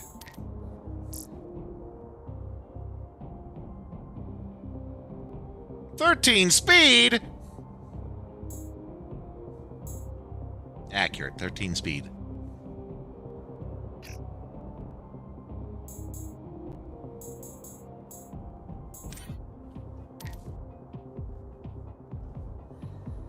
A slingshot Lukita often shoddily repairs herself, since she can't afford proper maintenance. It only seems to get worse each time. And then there's the oily funk from the anchovy she always spills. Yeah, I read that right. And then there's the oily funk.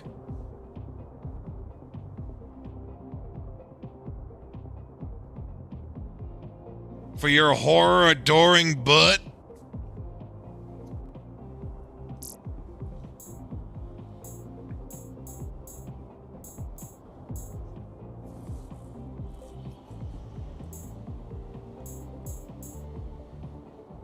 Okay. Weirdly, all their parts have the same name. Except for the weapon. But like the armor...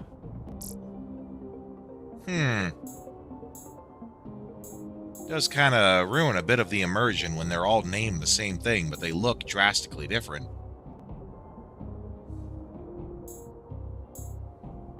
Their descriptions are the same, too. Upper frame made from Bitter's most common material, sunrill, which forms when sand melts and hardens over daily temperature fluctuations. Corroded and rusted, it creaks with every movement. Right, starting parts. I have to hypothesize because I can't see future ones. If it's just the starter ones, there's nothing wrong with that. You get rid of the starter equipment soon enough. But if it does that for all of them, that's going to be... It's a little immersion breaking when all the parts are named the same thing. Yes, we will see, in fact. An old, shoddy, repaired sniper rifle used to be somewhat expensive, but is now just a piece of junk due to neglect. Wah wah. Oh, okay, so I was wrong before. The hammer isn't built in. He is, in fact, just holding it in a... Like, his right arm is bigger than his left arm. I didn't see the hilt before. I thought he just had a right arm on his mech. Well, did kind of know about this from watching the reviews. Don't let this deter you from just enjoying the game. That would be my suggestion. Sounds like the kind of thing a medic should take a look at. Maybe. Your forearms, son, they're grotesque. But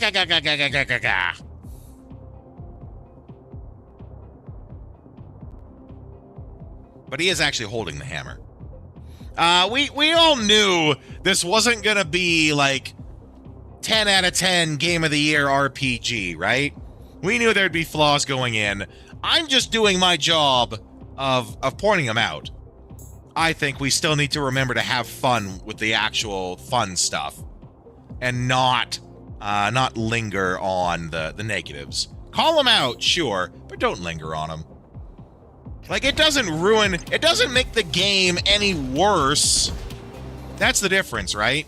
Looking at the equipment and seeing that they're all kind of the same, it doesn't make the game any worse. It just doesn't make the game better. You know? There is a difference between something that doesn't make it worse and something that doesn't make it better.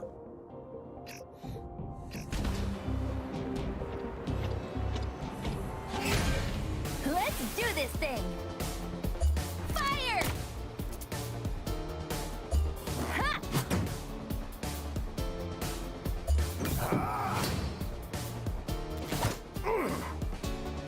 Bang! Another mission accomplished. And a lot of the stuff I'm talking about are kind of nitpicky. But again, you know, I'm doing my job as someone who is a game designer, right? I'm helping you guys to also recognize these things. That's what I mean when I say I'm doing my job, and teaching you how to recognize these things.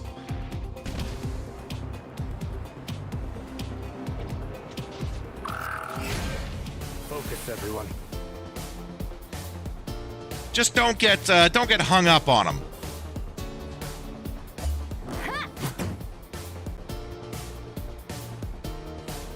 Fire!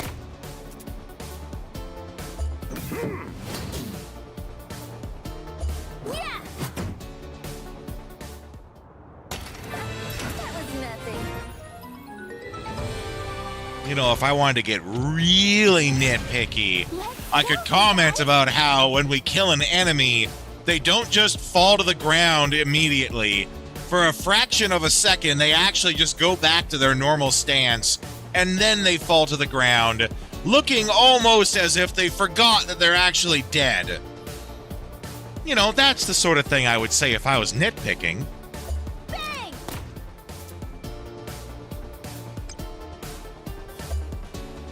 Eyes on the enemy.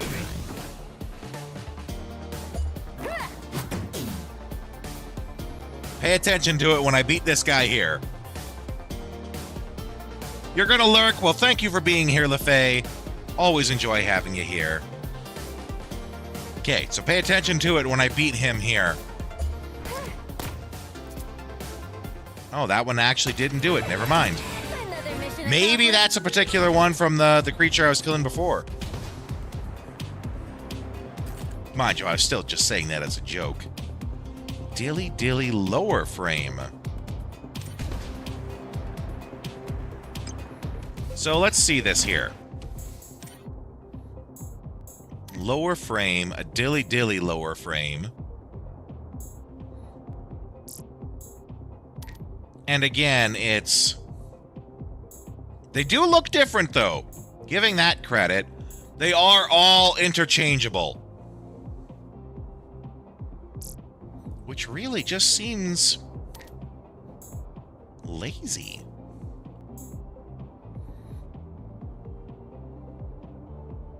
They could have just...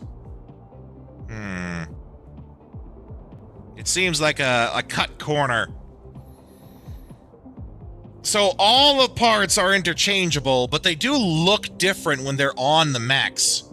I think I would have rather they just gave everyone different parts. There is an ease of use to this, in that because all the parts are interchangeable, you could put them on whoever you want. You know, if you have a particular character you like, you could put anything and everything on them. You know, that's nice, that's good. But I think I would still rather just... I'd rather still just they had different parts for different people. You can also play with those more too, right? Because they all have fun descriptions for them. Give me a fun description of each part.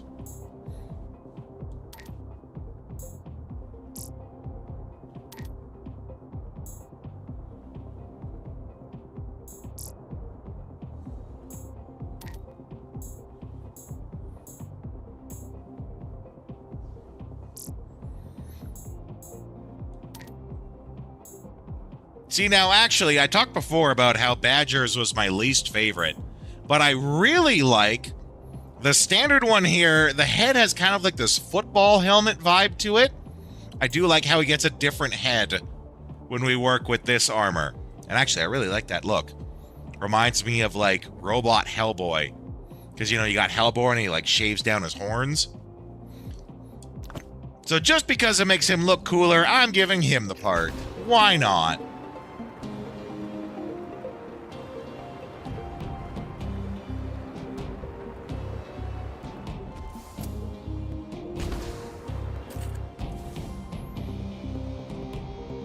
Okay, we got a new upper frame.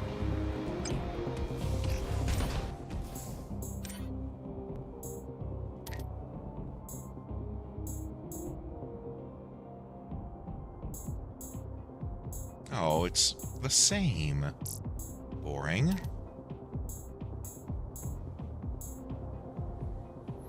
The ease of use would be really nice if this was like front mission. Yeah. Where you easily had a dozen mechs or more to choose from. I can't help but making comparisons to front mission. They are different. It's different vibes. But, can't help but make comparisons to front mission.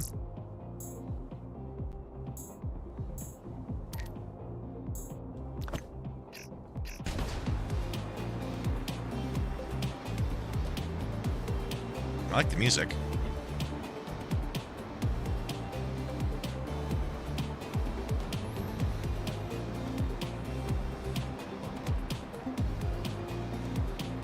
Geez, I really went far out of my way to get over here, didn't I?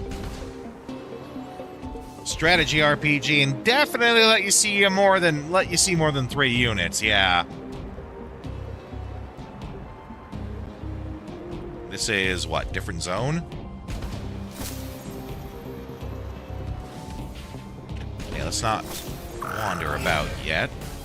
Remember our strategy. Fire!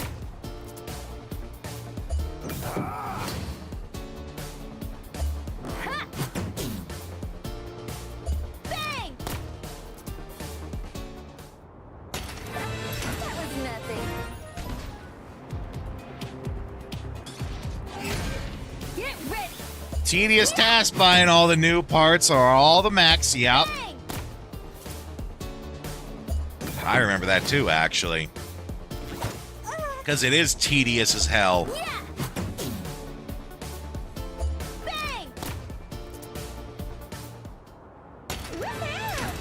Oh yeah, you probably can't see the pause on the drop because I have the combat sped up. Okay, I'll slow down the combat for the next one. And pay close attention when I knock them to the ground. They, like, go back to where... The camera shows them going back to where they are. For a split second, they just stand there back like they were in the normal combat, and then they fall.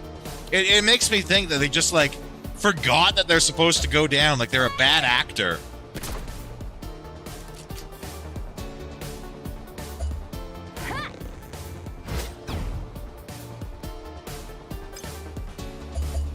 Eyes on the enemy.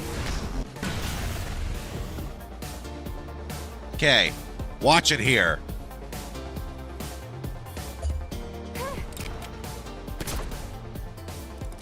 Oh no, maybe I'm imagining things. I could be imagining things. Because there he fell down properly. Okay, I had 28 attack before, and I've just leveled up.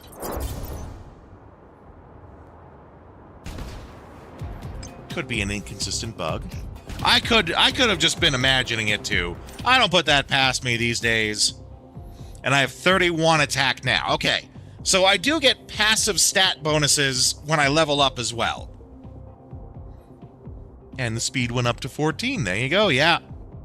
Okay, so now let's look at talents then. Now that I know I don't have to rely on them for stat bonuses.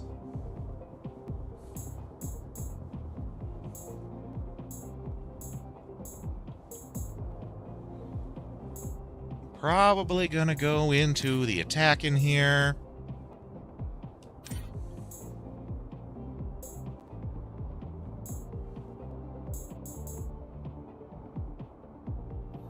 Ooh, I definitely like attacks restoring SP.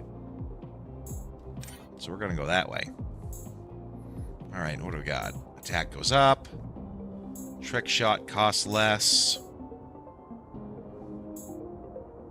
Inflict status buff or debuff.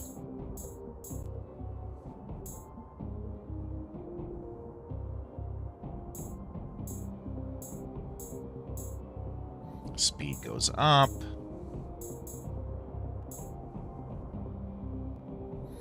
Ooh, again, attacks restore SP. I'm always a big fan of that, right? You sometimes get into those long, real big fan of stuff that restores health. So we're gonna go with that. Sometimes in RPGs you get the long stretches where you just like you got nothing. You're running on fumes. Plus, if we have stuff that passively gets our numbers back up, our health, our SP, that's less items we have to use. Hoarder mentality forever, yo.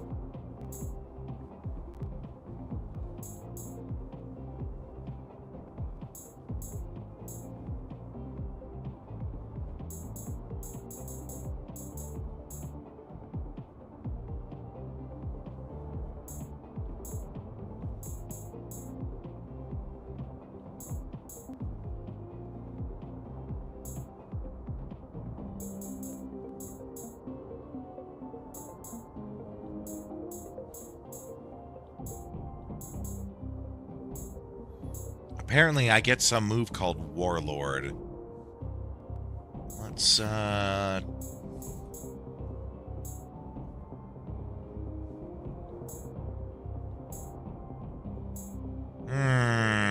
Whatever that skill is, I don't have it yet.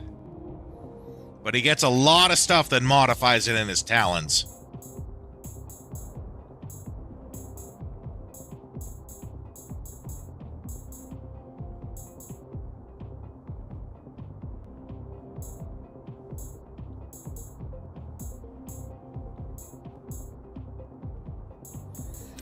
Alright then, we'll just stick with how we have been. Going towards the, you know, gaining points back.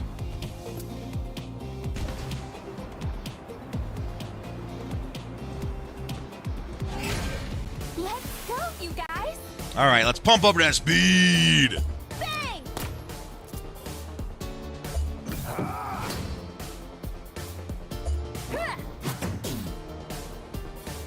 Fire!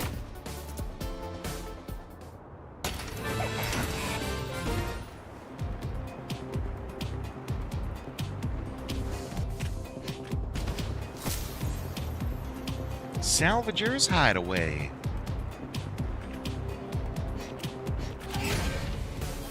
Focus, everyone. Fire! Yeah!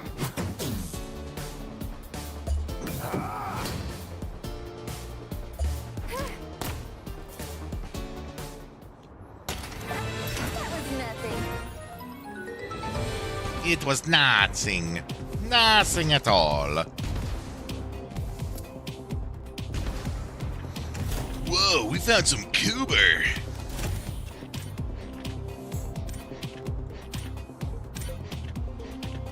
Though the word Coober to me sounds like something, like surfer lingo for something that's cool. Whoa, man, did you see that new car that Todd's got? It's totally Coober.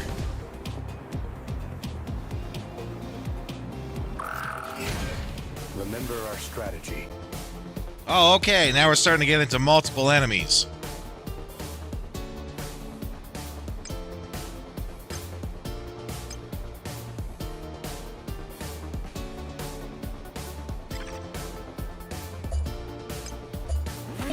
Locked and loaded.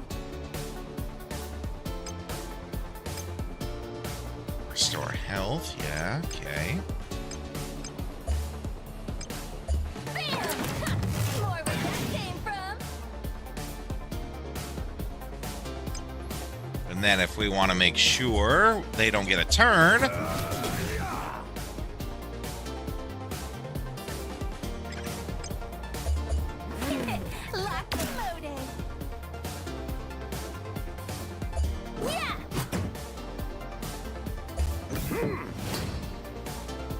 There we go.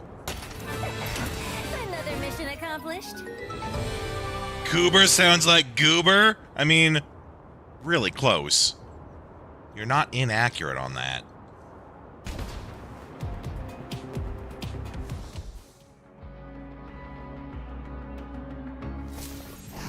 Oh, and then this is back where we started. Makes you wonder if there's any importance to that area. Really seems unimportant.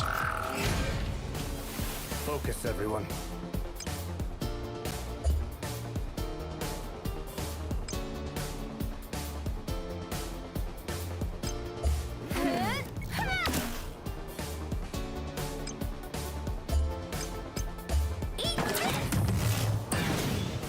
Freak! Eyes on the enemy. Ooh, I'm already at SP. Which I'm not super worried about. The refill station's just right over there.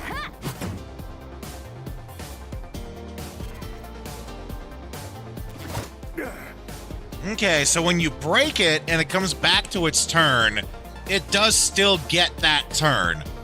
So it doesn't technically lose its turn, it just resets it and delays it over time. Kind of semantics, but I'm sure it'll make a difference later, I'm sure. Fire! I think I've got the gist of it.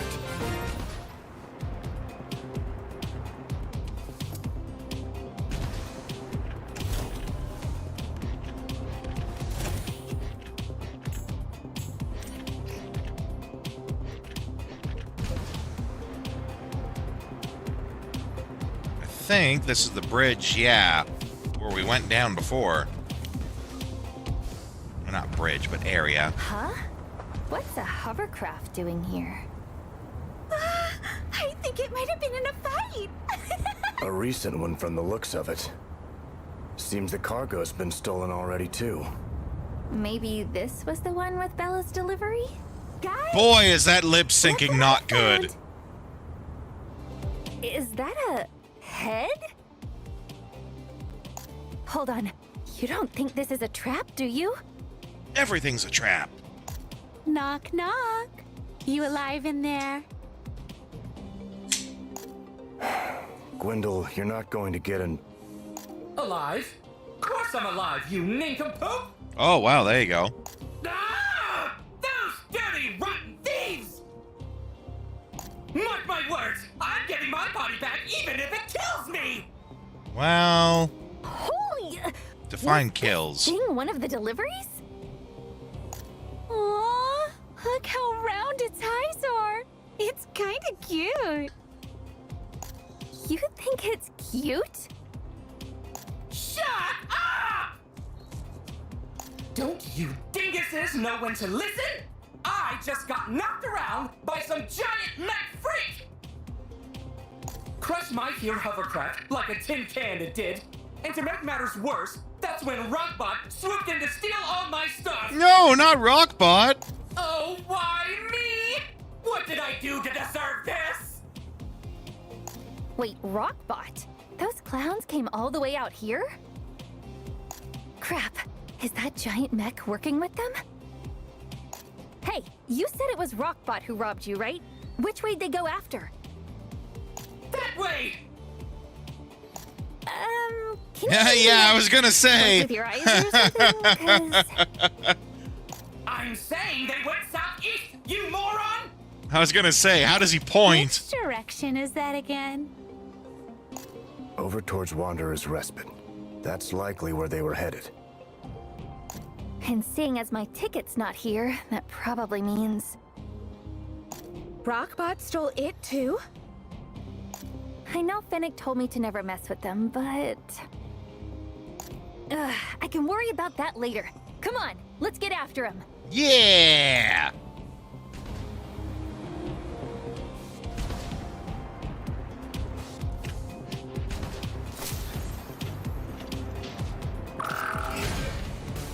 Remember our strategy. We have a strategy? Kill all robots. Fire!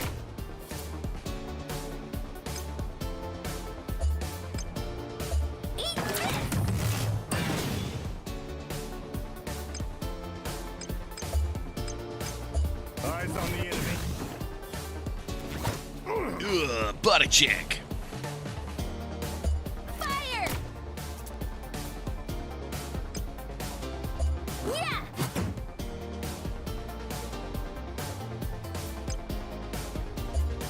Eyes on the enemy.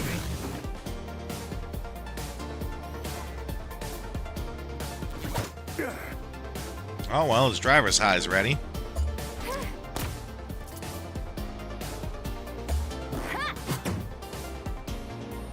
Clobber him. That was nothing. Okay, this level 5 is actually important, because I think this is when we can start getting these abilities. Oh, no. It costs 2 points, so it'll be 6.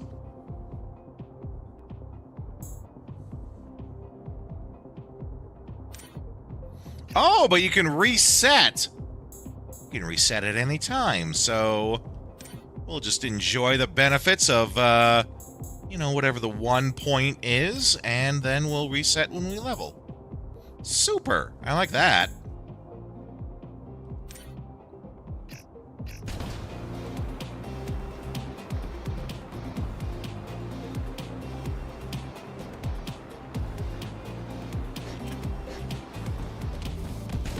Oh, he was hiding in the grass. Woo! Let's take him down!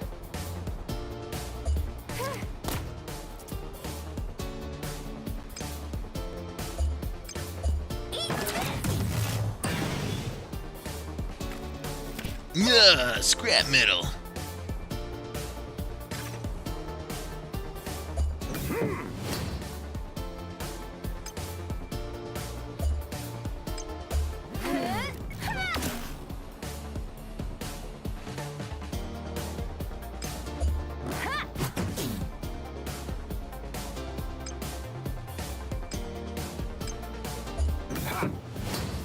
Yeah, before he gets his turn. Fire! Another mission. Okay. Focus, everyone.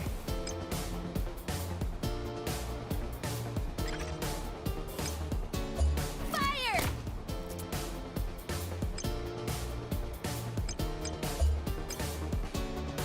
Bam! Ha! More where that came from.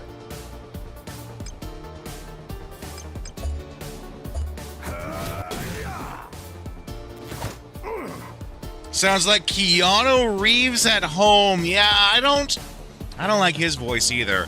It's not even that it sounds bad, I just don't like it for the character. He needs to sound like he has a little more life to the voice. Get a little...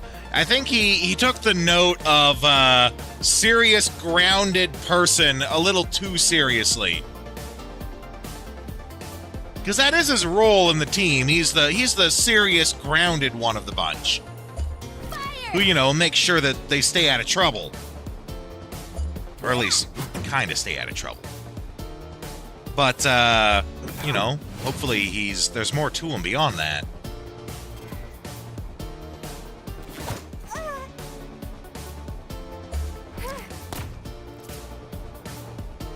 Yeah!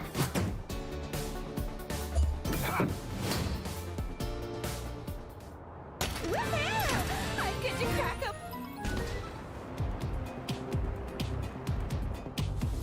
We'll see, yeah.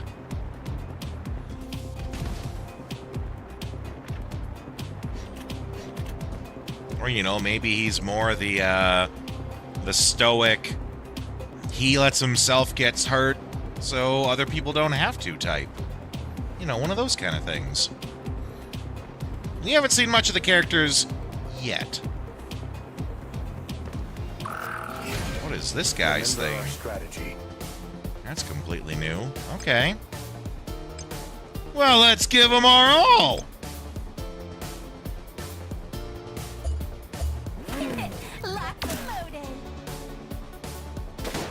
Ow! Ow! Eyes on the enemy. Oh, a double miss? What? Bro.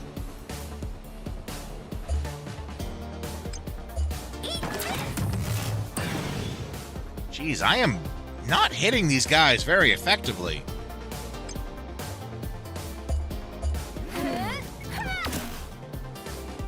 I am just missing them constantly. I don't think I'm supposed to be here. Oh, escape impossible. I don't think I'm supposed to be fighting these guys.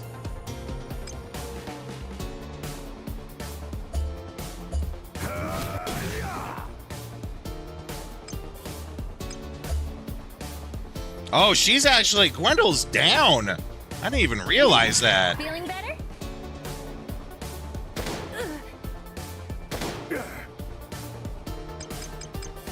Yeah, escape. Apparently, I ventured a little too far.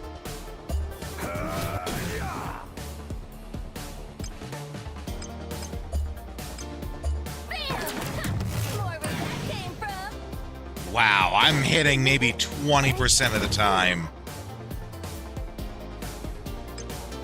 All right, well, time to see what happens when we die. I have to protect. Game over. Back to title screen. Well, that's very old school of them. I'm not even mad, I'm just calling it out. User wins. That's right. I hope I don't get cubed. Okay, but it looks like you just go back to... It's not actually like back to your save point. It's back to the start of the area. Which isn't so bad. Let's go, you guys! Bang! Ha!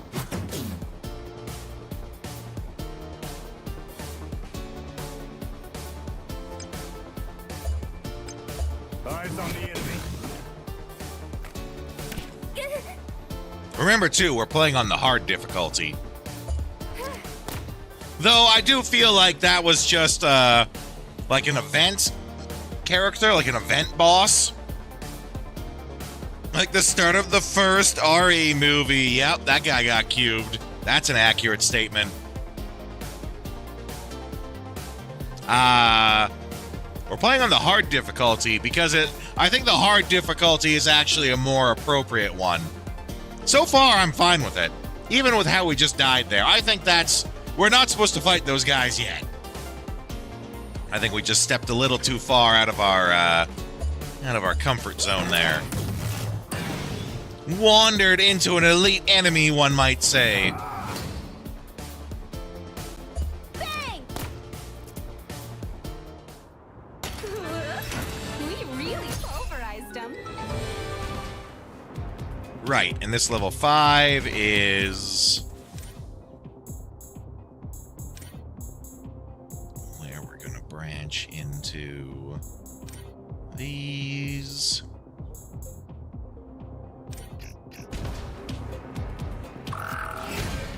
Let's do this thing. Ooh, 3 of them. Okay. Oh, it also got rid of our driver's high.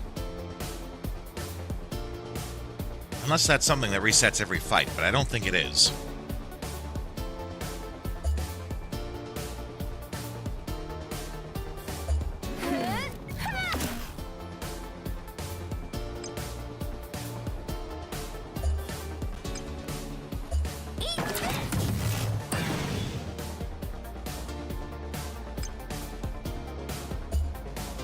Eyes on the enemy.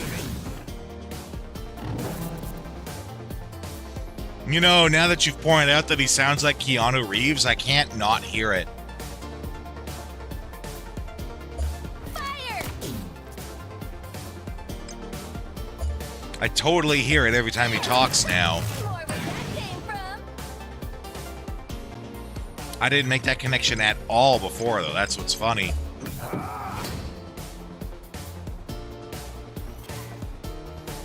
I bet you he does do a really good Keanu Reeves impression.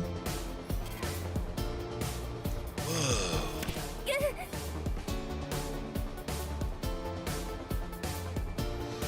And then I was all, whoa, about he was going, whoa, about me going, whoa. Bang! Ah, damn it, he's got 1 health.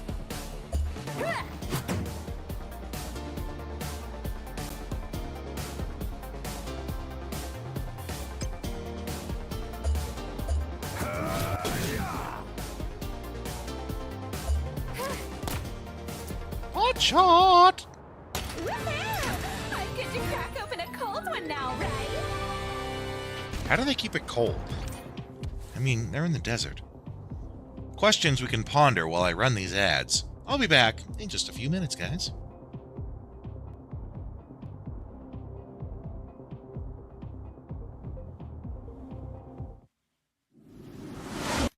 A great darkness threatens this world.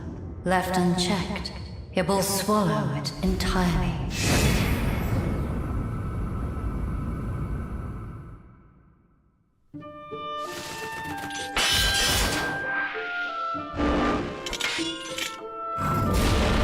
Tis true, of course, that the times in which we find ourselves are grave, but there is hope yet. We might finally succeed in breaking thy spirit. 'Tis plain thou art the hero of whom she spake. Yes, he's super strong. Yes, thou art he. I am sure of it. So, thou art come before me at last. Long have I awaited this moment.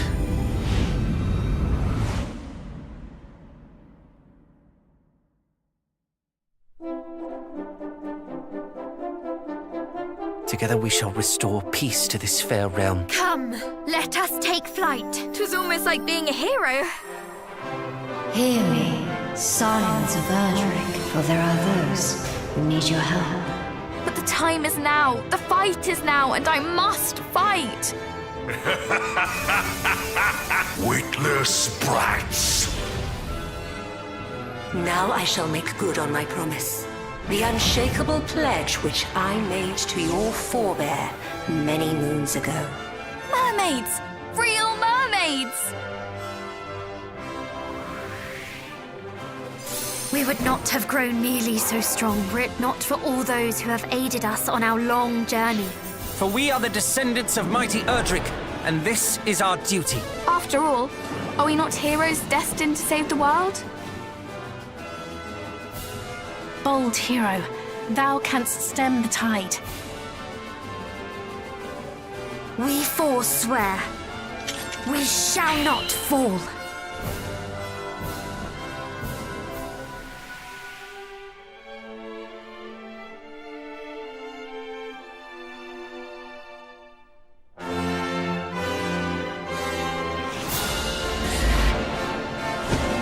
Dragon Quest 1 and 2 HD 2D Remake. Available October 30, 2025. Pre-order now.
Annihilus has emerged from the depths of the negative zone to claim the entire universe as his own.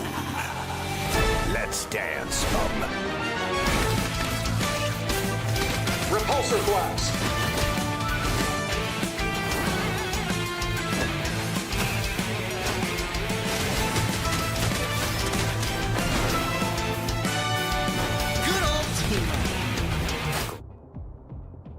Okay. Let's go.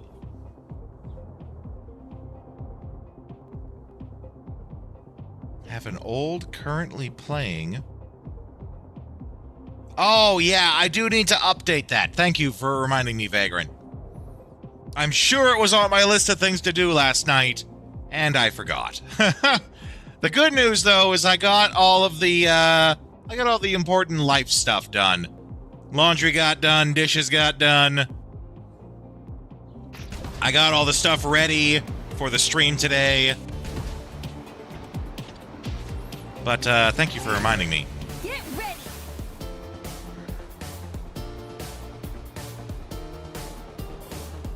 Fire!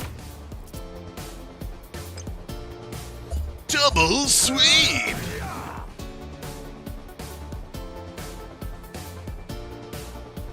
Oh, wait, no. Because this is a 3-hit one, so we want to hit that guy.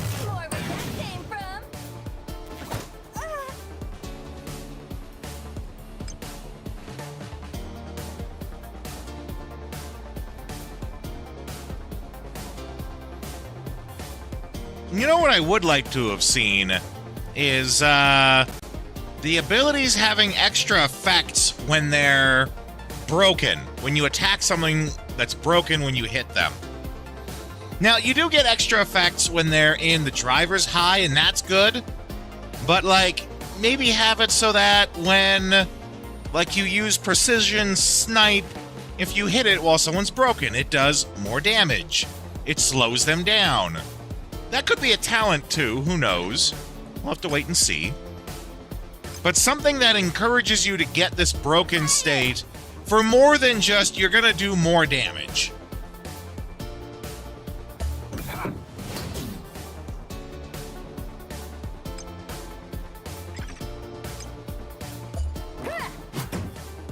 That could very easily be a talent, too, so let's just, I guess we'll wait and see.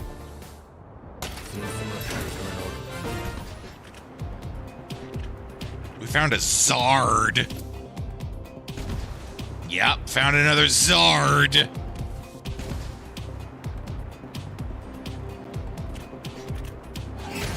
Unless we're being all Canadian about it. And then we found a Zedard.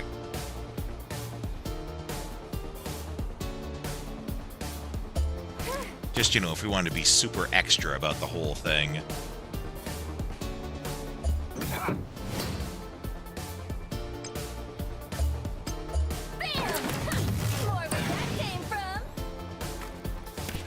How about a Zaku? You mean Zadaku?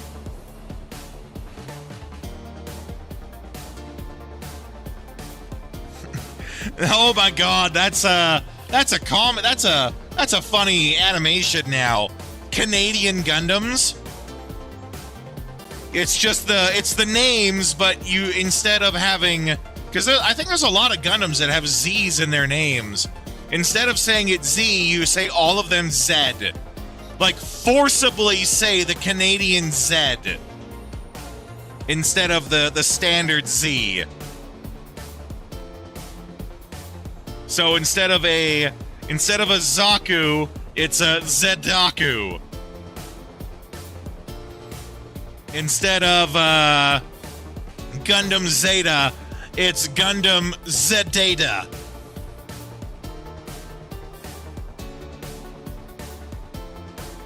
Zedata? Gundam Zedata.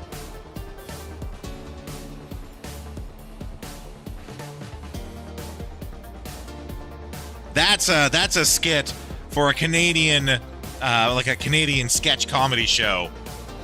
Where just everything gets, Zedata! Everything just gets, like, hard replaced with the Canadian Z.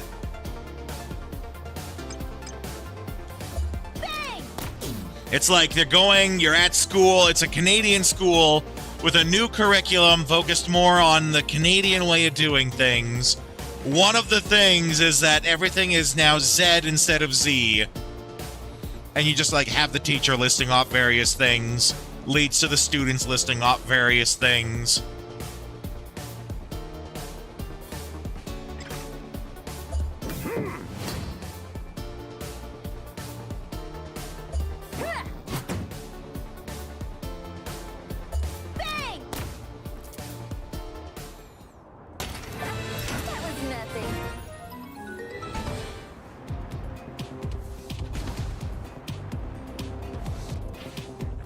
Okay, we're going over here. I think we're one fight away from leveling up again. Woo! Let's take him down! And this will be the one if we're fighting 3 of them.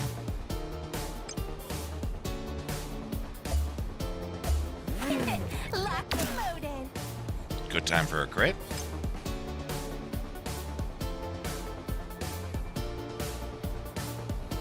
Okay. So I wasn't paying attention to it before, but I think the driver's high resets with every fight. That's good to know. So there's no point in holding on to it, no point in saving it. You might as well use it when it happens. Eyes on the enemy.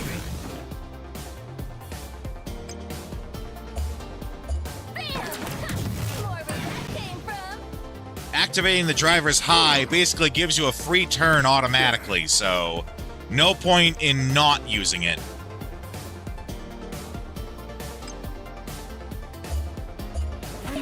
Locked and loaded.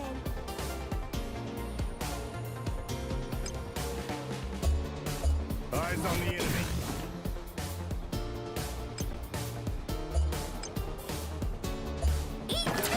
Getting high while driving is almost as bad as drinking and driving. No, they're not. I assume what they're talking about is a sort of, there's an actual term for it, but like in sports, it's when an athlete gets in the zone, right? I'm sure you've heard of a concept of people saying like a runner's high, a driver's high. You just get in the zone, you know? And driver's high is not a bad name for it either. It does roll off the tongue well. Locked and loaded. They also could have called it locked in.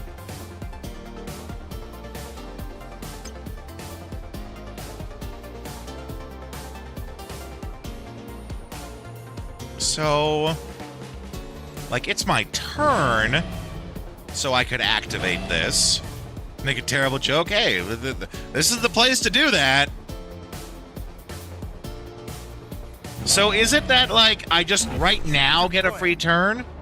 Or is it like I activate it when it's not my turn to suddenly get a turn?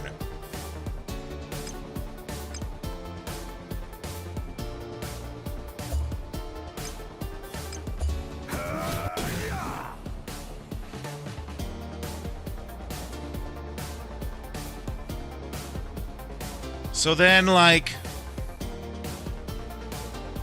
how would I don't quite understand the free turn part, because I can only activate it when it's my turn.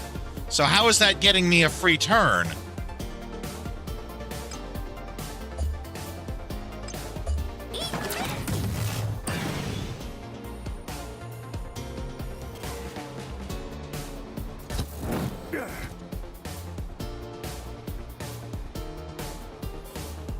When you end, it will go straight into it. It doesn't. It has to be activated.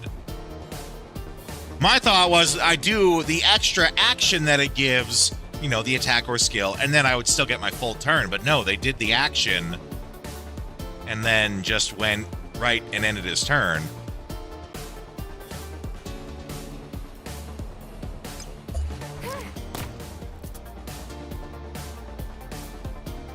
Okay, so her runner's high, not runner's high, her driver's high is currently active, but I can't, like, activate her. It's got to be, like, a finer point of the turn order that's in the top left corner.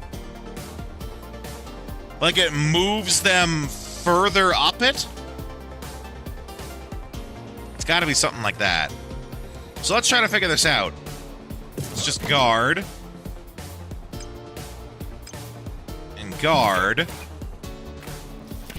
So now he just went. I will take my turn now, and that puts me to going just before him. But if I activate the... I almost said runner's high again. So I'm free to go wild, right? The driver's high. I go attack. Fire! And I still go before him. Like, it'd be different. I thought what I was going to do is move it so that I then moved her marker ahead of the robot. But it didn't actually move her at all. Let's check the details on that. We really pulverized them. Because that seems like it does nothing for getting you like a free turn like it says. Okay, so we reset to that. Reset to that. I do like that I can just reset the skills anytime I like. Didn't cost me anything, I was just able to do it. Okay. Guides. Driver's high. Upon attacking using a skill or being hit, the driver's high gauge will charge. Once it's full, you can activate driver's high. Upon using driver's high, you can immediately perform one more attack or skill, regardless of turn order.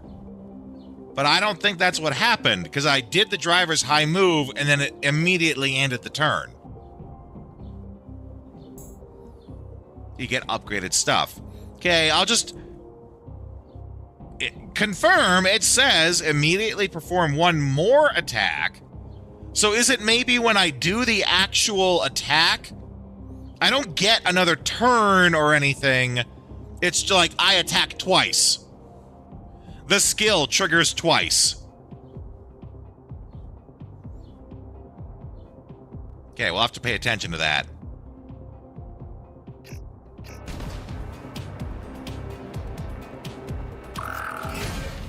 Focus, everyone.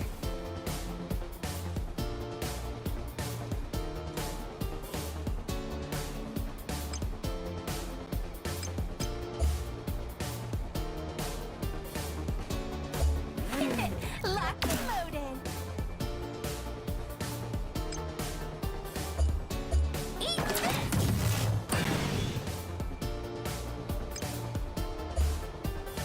Eyes on the enemy. Oh, he's gonna regret that.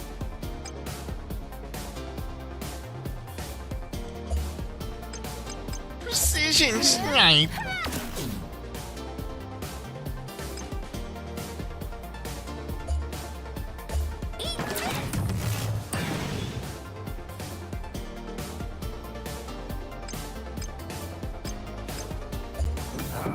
Yeah, and can confirm it did give me back some SP. We even see it right there. I like that.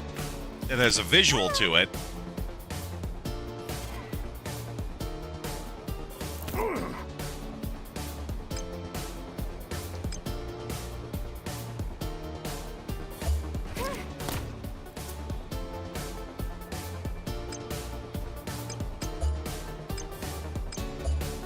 Make a supersonic shot out of you.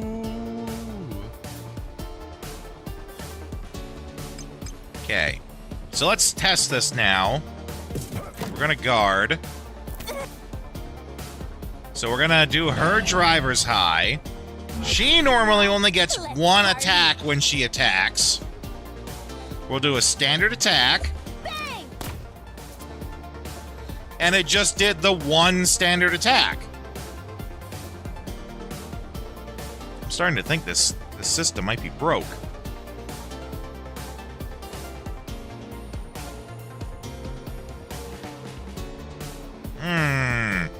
Maybe that's something to check on the forums or something, because as far as I can tell, it doesn't seem to do any extra anything. Not an extra attack, not an extra skill.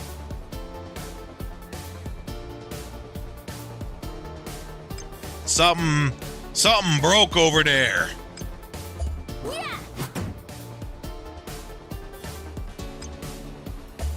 Eyes on the enemy. Think I've got the gist of their tactics. Okay, let's check that again.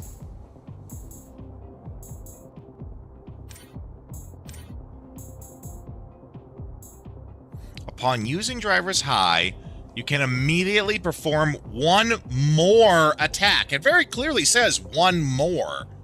It doesn't say one attack or skill, regardless of turn order.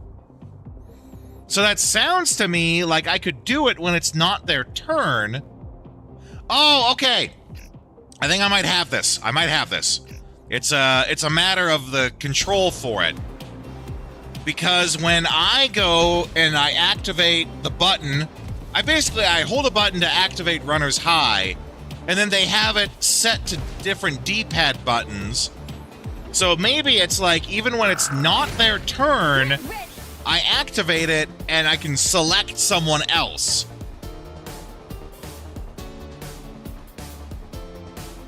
So it does make sense. If I'm right, it does make sense. It's just a little weird on how you activate it. Okay, let's see. Locked and loaded.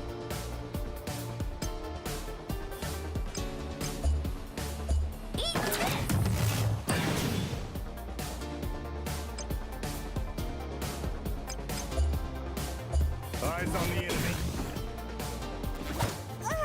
They all just keep attacking her.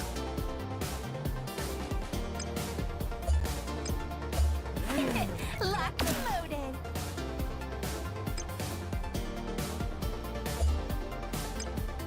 Bam! More where that came from.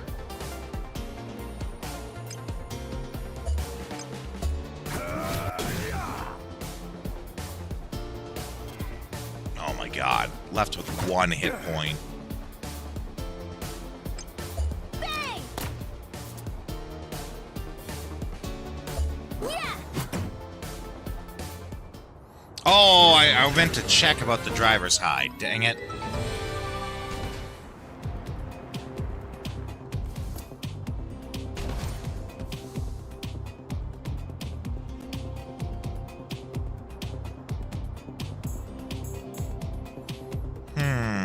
So they have a quick heal feature, but it's quick heal to select items. I don't like that.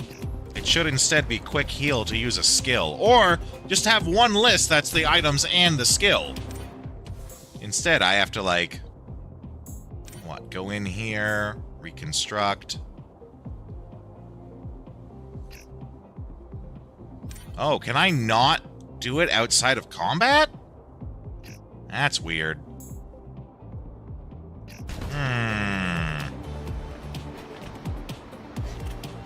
Oh, well, there's a charging station there. Handy.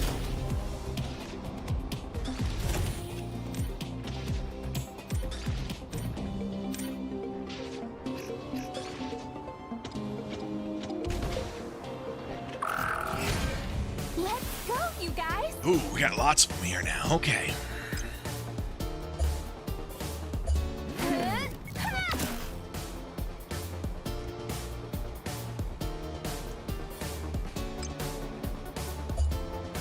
Eyes on the enemy.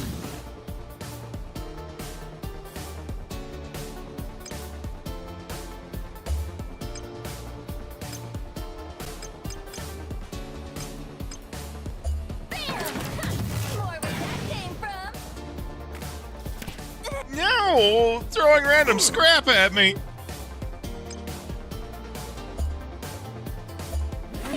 Locked and loaded.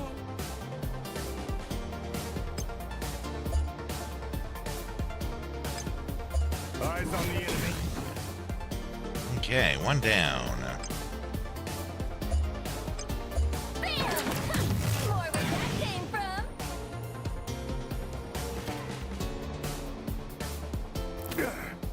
Okay. His driver's high is activated.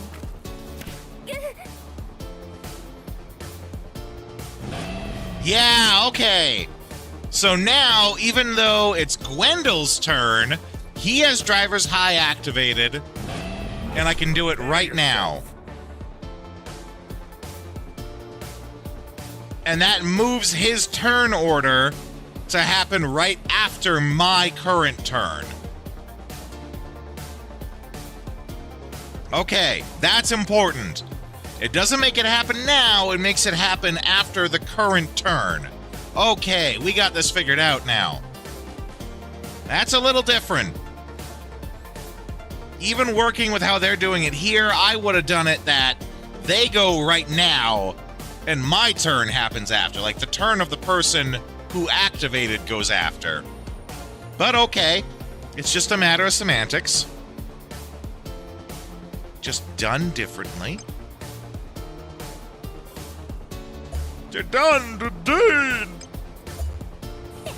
Locked and loaded.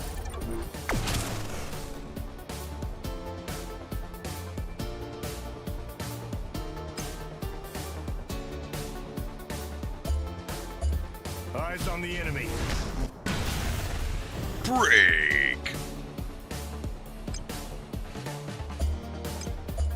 Bam! Whoever that came from.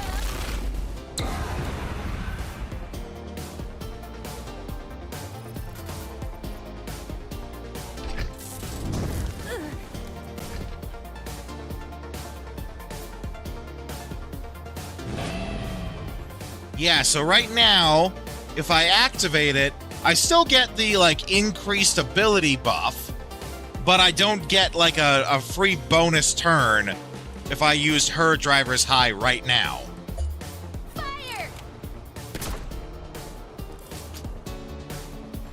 So what I want to do then, let's test this out. So if I activate for her to go next, Just gonna take that line. and then her to go next, yeah, okay. I can let them all basically attack on the same turn. Okay, we're figuring this out. I'm sure it does. It's just it's not described very well in how you do it.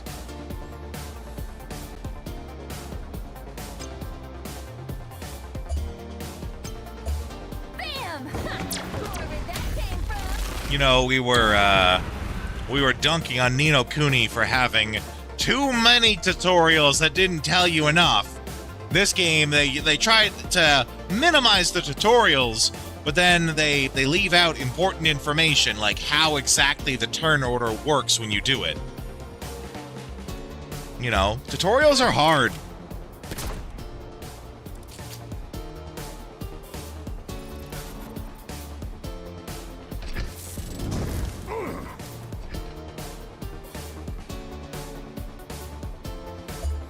Fire!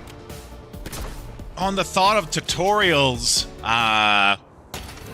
oddly enough, and maybe this is good because it's the kind of game where you want the tutorials to work well. Civilization.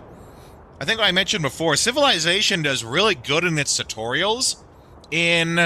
When you start a game of Civilization, at the very start, it has a menu that pops up that asks you about how you want the tutorials to go. And there are multiple options for it. You can select Tell Me Everything, which of course, you know, is tell you everything. But then from there, you can also select, like, tell me only the advanced stuff. Tell me only the new stuff for this expansion pack that I'm using in the game. They word it better than that, but tell me only things that are new to Civ 6, or, you know, whatever the newest version that you are playing is. Tell me stuff that's only new to this version of the game. So it, like, gives you the option to tell it how much you know first, and then have it tell you what you don't know, which is really smart.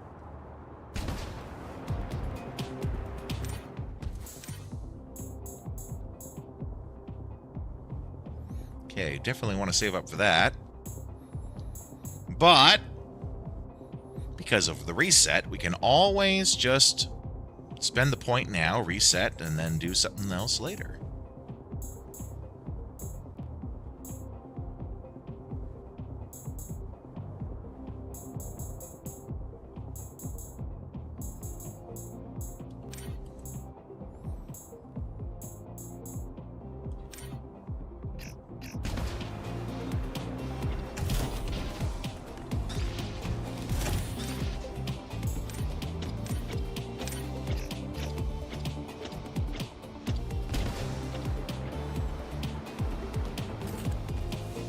Drive accelerator. What is drive accelerator? We haven't checked our equipment in a minute.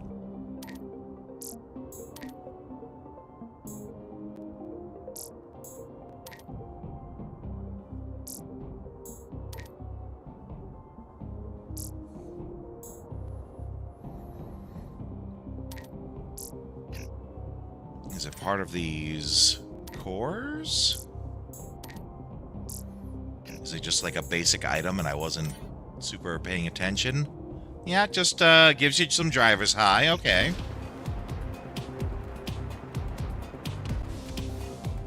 Oh, here we go. Set up a whole base and everything. Listen up, you crooks. You give me back my ticket or else. How'd they sniff us out? They'll be scrap once we're through with them. These are the junkiest bots around. Woo! Let's take them down. Let's.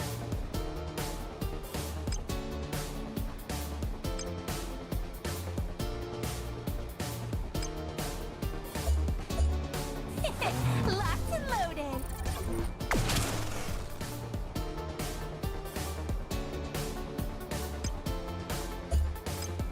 Bam! Ha! More where that came from. As I suspected.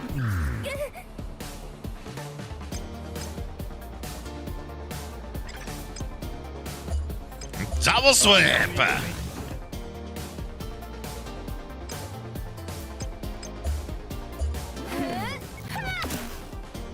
Bye-bye.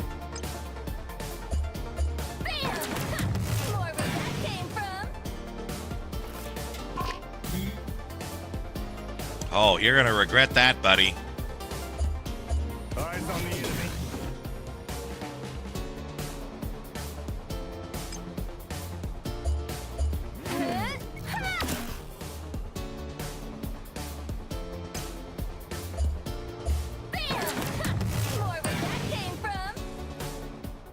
And down they go. Easy peasy. Said you regret crossing me, didn't I? Now it's your turn to choke on sand!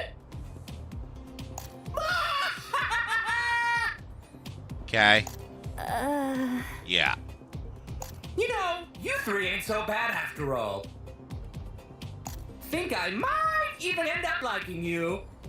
Well, one of us already likes you. Okay, just lower your voice already. Sheesh, going deaf over here. Eccentric robot! Ignore him.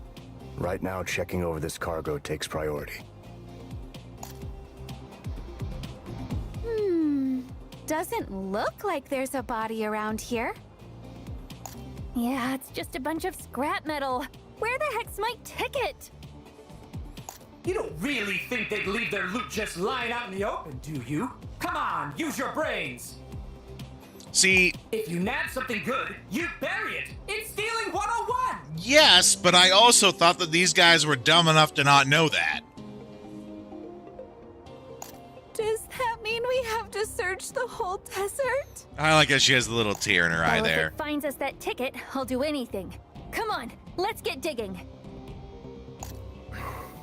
No need. Buying a scanner will save us the effort. Wait, that's genius, Badger! All right, back to Delight, gang. She thought buying something was genius? Oh. Isn't she the type that's like so in debt it's taken over her life? Usually those people don't ever think buying something is a good idea. Oh, we do have fast travel now, though. That's good.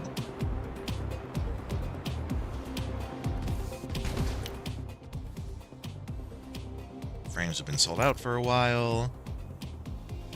Yeah, how'd they find these then?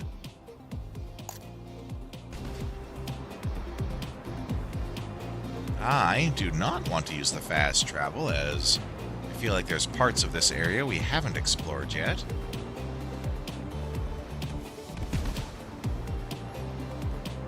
Also weird that, and maybe this is a realistic choice, if I suddenly shift direction, instead of just turning the mech around, like in a quick turn, it actually has them stop, touch the ground, turn, and then switch directions. Which is a choice.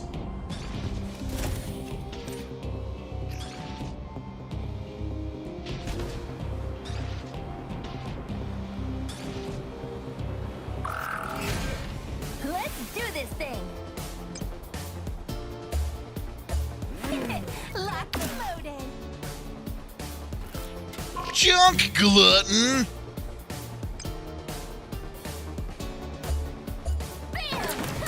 More where that came from. Eyes on the enemy.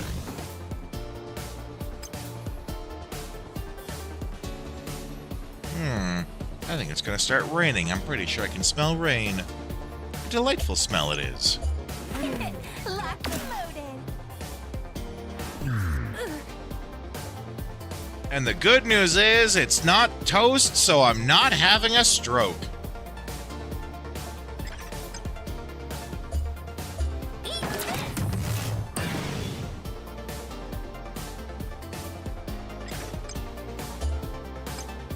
Eyes on the enemy.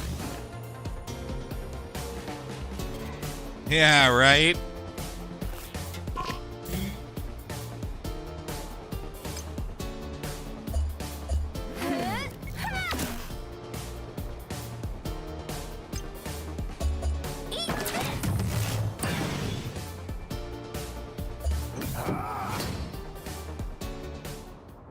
Okay.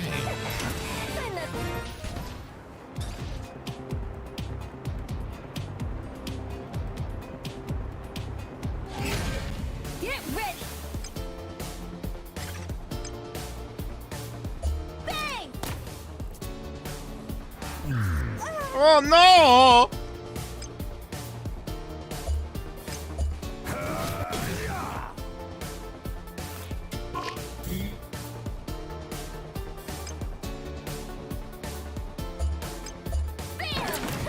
More where that came from. Fire! There we go. That's using the turns smart. Now they don't get any turns this round.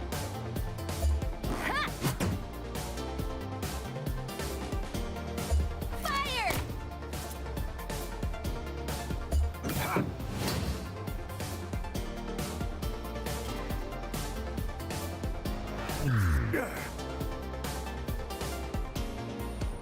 Oh, perfect. Come There we go. Let's party.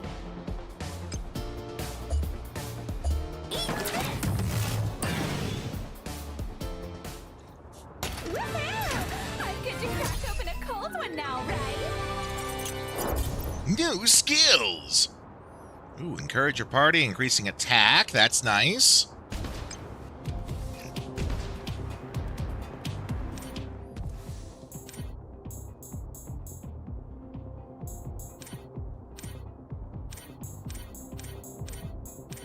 There we go. Now attacks restore health.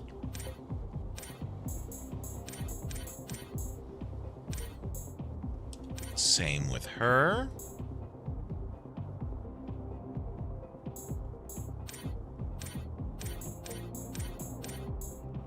And same with him.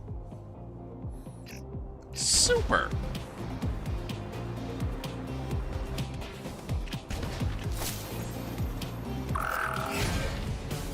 Remember our strategy. Locked and loaded.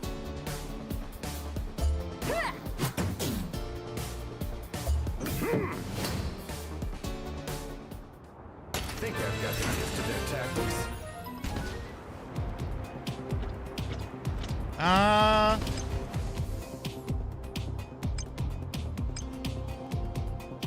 Oh, it, like, tells you what items you can get from each zone. That's handy.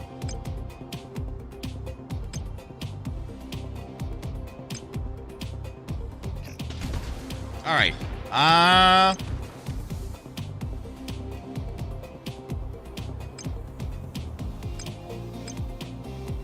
Fast travel.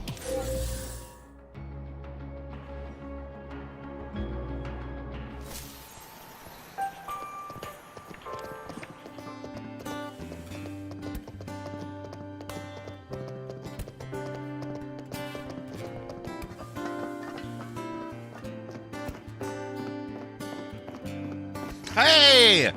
There's our Dr. Not Botnik. Now where'd that thing get off to? What you looking at, Uncle Manta? Well, he doesn't talk like Dr. Robotnik. Well, if it isn't Lukita. We're here too, you know.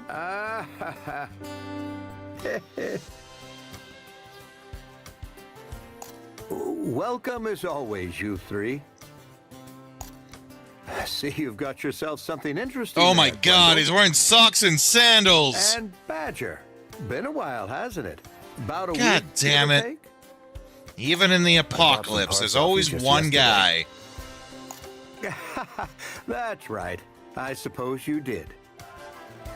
Okay, I know you're Delight's resident kook and all, but I'm getting the feeling you've got a few more screws loose than usual today.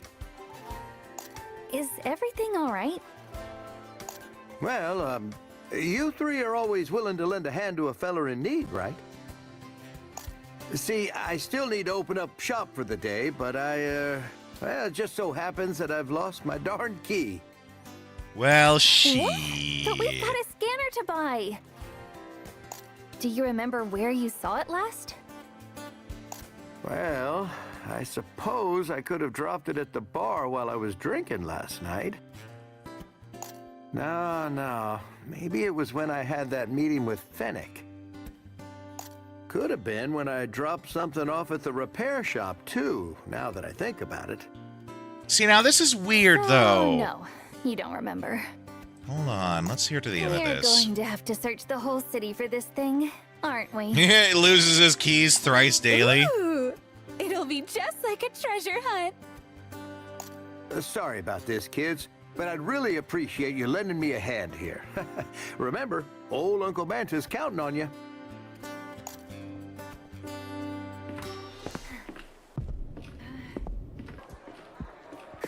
Okay. Where in the world did he lose this key? Okay, so that's not what I was expecting. Ah, my legs are killing me. From the sounds of the quest, it was a fetch quest and it gave 3 different locations for you to go to, and it sounded to me like the kind of quest you would get at the start of a game. Oh, excuse me. Maybe it might be time for some coffee. It sounded to me like the kind of quest they would give you at the start of the game to show you all the different locations in a hub, right? Oh, it might be at the junk shop. It might be at the grocery store. It might be at the inn. And they give you those quests to then show you where those places are and use it as a tutorial to teach people about how these places work and where they are. Instead, they just had a couple of scenes with like her running around, which I actually really like that. It's very low budget, but I don't mean that in a bad way. Like, it doesn't take many resources to get it done. And it did adequately show that she went to all these different places. That was quite well done, actually. Yeah, I think it's coffee time. Let's play some Wilkins coffee ads. And I will I'll run the regular ads while I'm at it too. Why not? Gonna make some coffee. Be back in a minute, guys.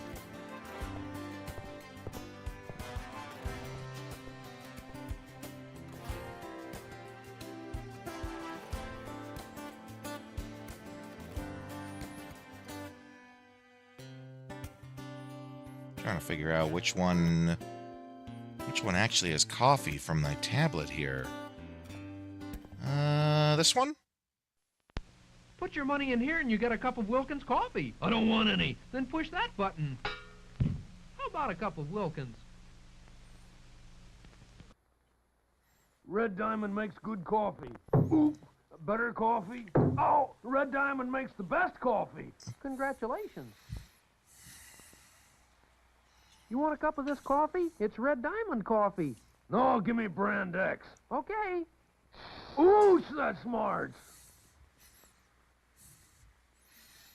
Old man Donovan just hired me to sell his crummy Red Diamond coffee. Ooh, whoa, whoa, whoa. I think he just fired you, too. Want some Red Diamond coffee before you jump? No. You miss a lot when you don't drink Red Diamond coffee. Let's go up to the surface for a cup of Red Diamond coffee. I never touch the stuff. You should. It's a whale of a coffee.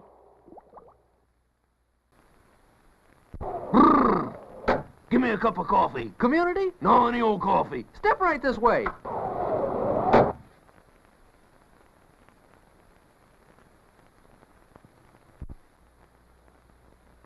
Want some Red Diamond coffee with your pie? No, just give me the pie. Sure you wouldn't like a cup of Red Diamond to wash it down?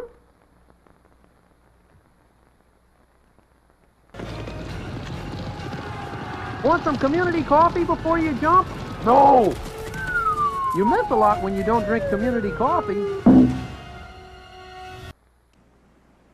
No, I'm not gonna drink any more Wilkins instant coffee. Now he's not gonna drink any more coffee. Think the Indians will attack us? No, all we got's a shipment of community coffee. Someday you'll learn that everybody drinks I community can't coffee. see who raided in because I'm in the kitchen right now, but I could hear the raid sound going. With this camera, I shoot pictures I'm of making people some who don't coffee. I'll drink be back in Wilkins just a coffee. second. I'm ready. Shoot. Assuming you can hear me over the ads. Anybody else? How about a cup of community coffee? Oh, let me have brand X. Okay. Ooh, that's smart. Okay, buddy, what do you think of Wilkins coffee? I never tasted it.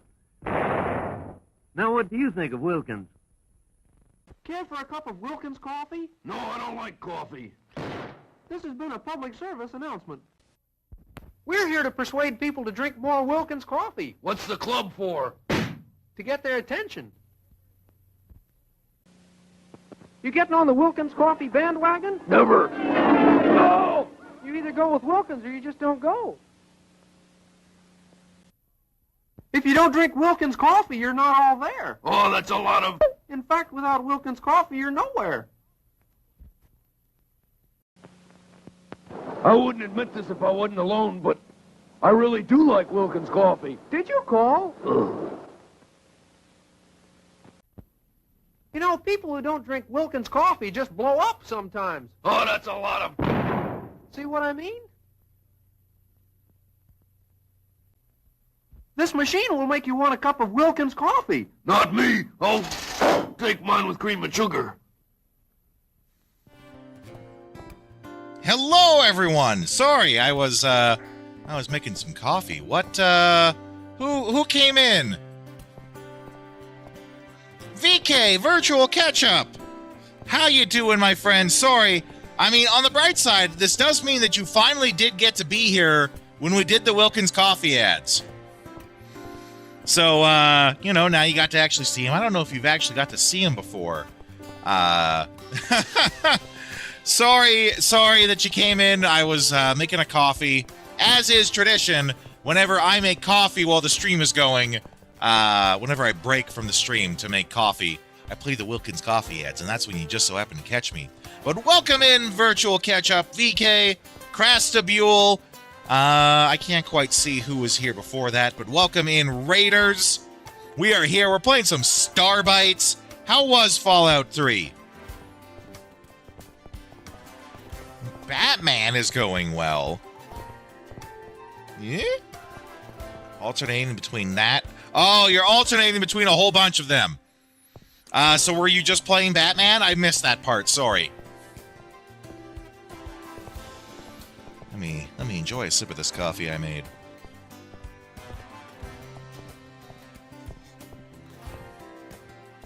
Arkham Knight. Arkham 2 Knight.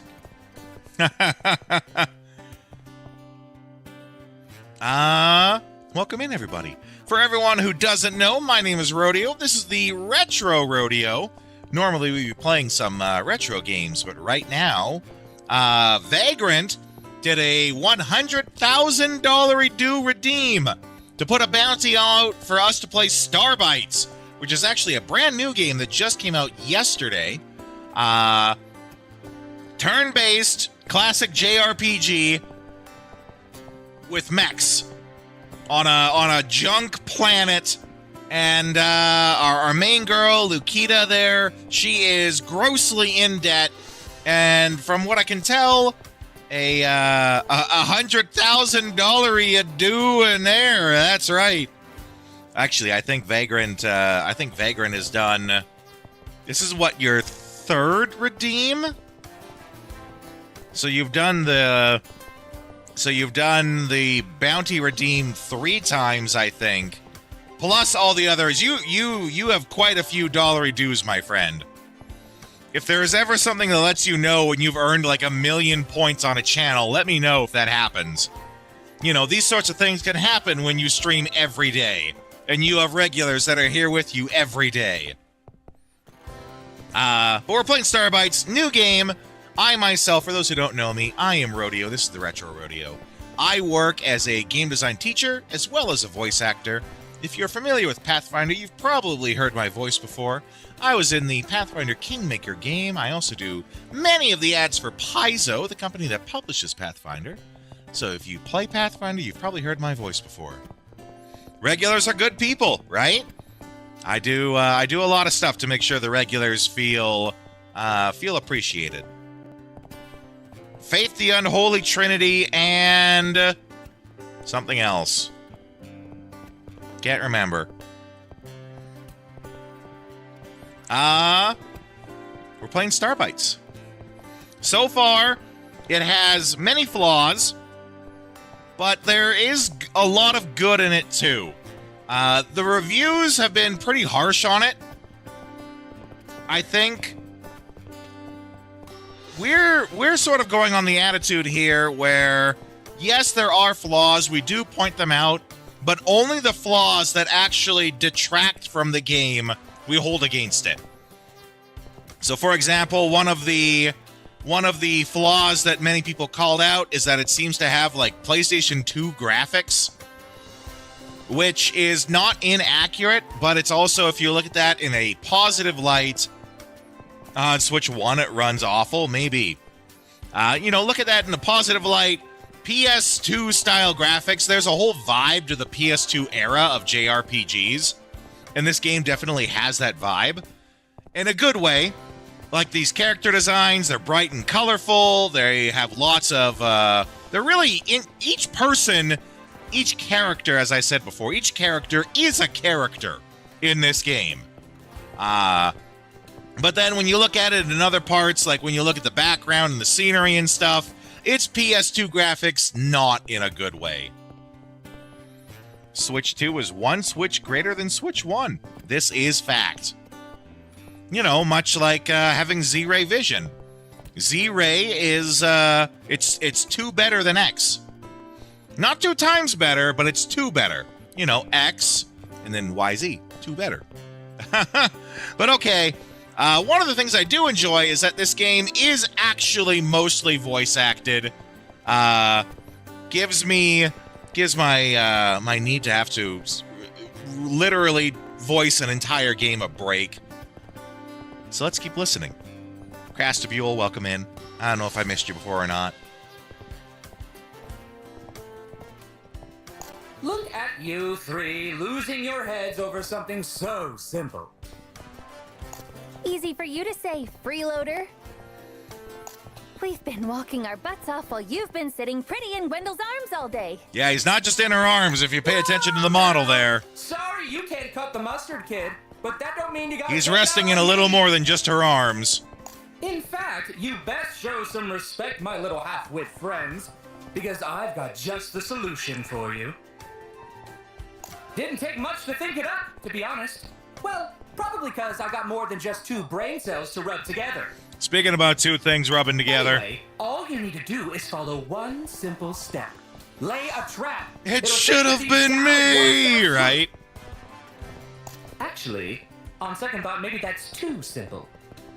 It's gonna If be you want them to me. really suffer first. I can't take it anymore. Ooh, karate chop. Talking. Nice work. Worst case of motor mouth I'd ever seen. But he was so cute when he was angry. One of the other valid complaints that people have made is the characters in here are kind of tropey. They do very much fall into a trope and don't step out of it. You know, what you've seen of Gwendol and what you've seen of Badger and Lukita, these are the characters. They don't evolve. They don't change out of it. These are who they are. Well, anyway, I think we've just about searched Delight top to bottom at this point. And yet... Why don't we go check if anything's been posted at the info booth then? The place is actually pretty useful when you're looking to pick up a trail. I mean, I guess. But last time I looked, all I saw were a bunch of flyers for someone's missing arm. That is also PS2 style, yeah. So, like, now that we're here and we're looking... Like, if you're to look at, let's say this pipe, this rail that's in the foreground here, right? Instead of, if you look on the left side of that curve, instead of having an actual curved rail, they instead just have a series of straight lines with a slight bend in them, right? And I don't think that's intentional. I don't think that's part of the style. I think that's just part of, they did not put a lot of effort into it. Instead of just making a curved rail, they instead have a bunch of straight rails at a slight curve. That's the sort of thing when I say PS2 graphics in a bad way. But the models are good, right? Like when you look at Lukita here, she's got a good model on her. She looks fun, colorful, things like that. But there are things that really stand out in a bad way. Particularly if you pay attention to the backgrounds. Also, they have yet to explain why there's so many robots everywhere. Aside from the fact that we're on, like, another planet. Now let's see what we've got here. Lost cat. We shall usher humanity into a new phase of evolution. Become your best self with our new cybernetic surgery? Ooh. Maybe that answers our question. Gwendol, you are looking for info about the key, right? That'd be kind of dark, actually, if that is the answer to our question about why so many robots. Because people have just, like, gotten the cybernetic whatever to become robots in, like, people's brains in robots. That'd be pretty dark, actually. I don't think that's what they're doing. I think that's a little too deep for what this game's going for. Yeah, of course I am. It'd be pretty goddamn dark, though. Yo, Gwendol. Up and about already, huh? Just what the hell are you made of?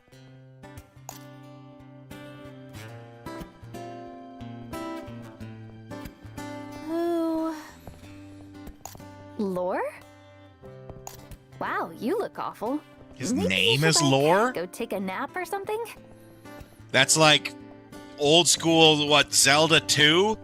Where my name is Error? No, I'm okay. I swear. See, I like that look on the picture. Not so much on the actual model, but on the picture that looks pretty rad. With the eyes and the nose guard. I think that looks great. Yeah, I don't know about that. Anyway, Gwendol, don't you remember him? This is the guy who challenged you to a drinking contest yesterday, and then lost miserably. You shouldn't even be standing after all those pints you downed. It just doesn't make... Ooh. Oh, please don't barf on us. This is, millennials when they go out drinking with all of the Gen Z people. They're busy throwing up. The Gen Z who are still young, they can hold the alcohol. They're holding it well. By the way, you said you were an information broker last night, didn't you? That's me. And let me guess. You guys are looking That for robot something. right there in the foreground has the same head as the one she's holding.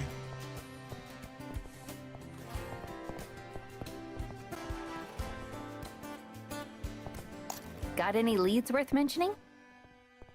Well, I heard some guy named Ebony's been trying to earn a spot in Rockbot's roster by gathering up some valuables recently. Ebony and his partner, Ivory. And around the same time he started doing all that, a petty thief cropped up in the area. What a coinky-dink. Rumor has it that they work together in perfect harmony. Word is that he spends his time in the alleys downstairs. Might be worth you guys checking around down there. Also, that blue-headed robot that just moved to the foreground literally had, like, the doctor's... I don't know what you even call that. Like, the doctor's headband with the reflecting thing. But it was taped to her forehead. Like, there's a lot of character in here. There's a lot of character in this world into these robots and stuff. The giant-ass lips on these ones walking by. Downstairs, huh? All right, thanks. We'll look into it. If you're so thankful, give me a proper rematch sometime. Yeah. Just make sure you don't go biting the dust before then.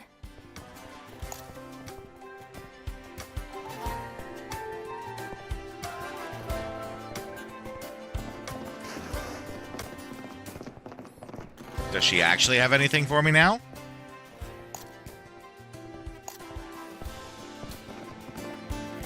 Sorry, Lukita. No. I'm afraid I...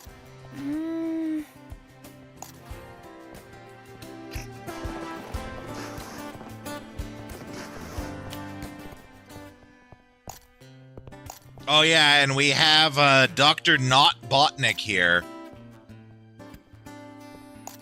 My ongoing theory is that it's Dr. Robotnik, but he's in like witness protection, and thus they've hidden him in a different game.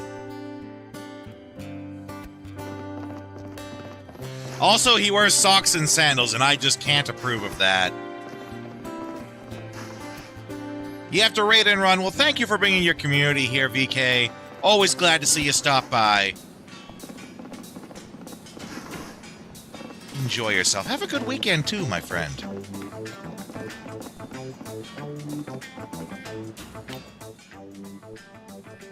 Materials from the delivery. Then she'll fix us up. Okay.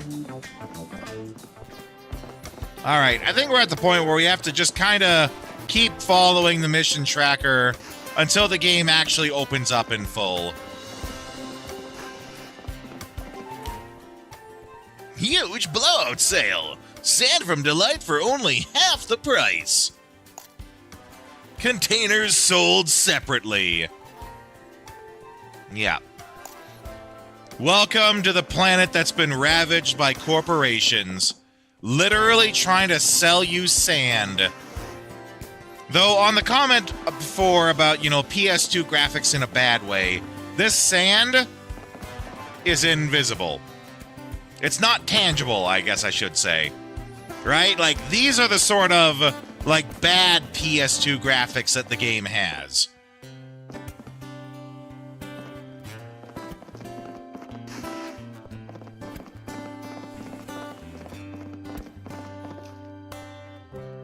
There's nothing here.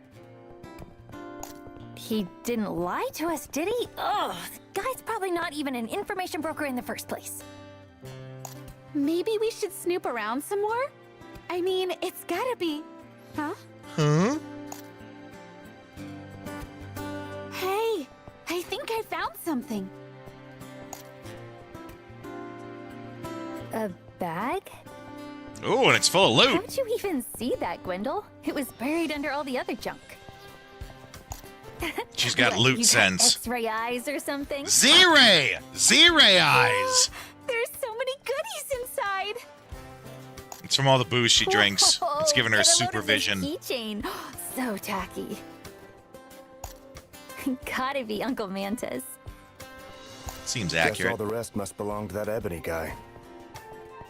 What? Well, we can't just leave it here then. Let's hide it for now. We can find him later.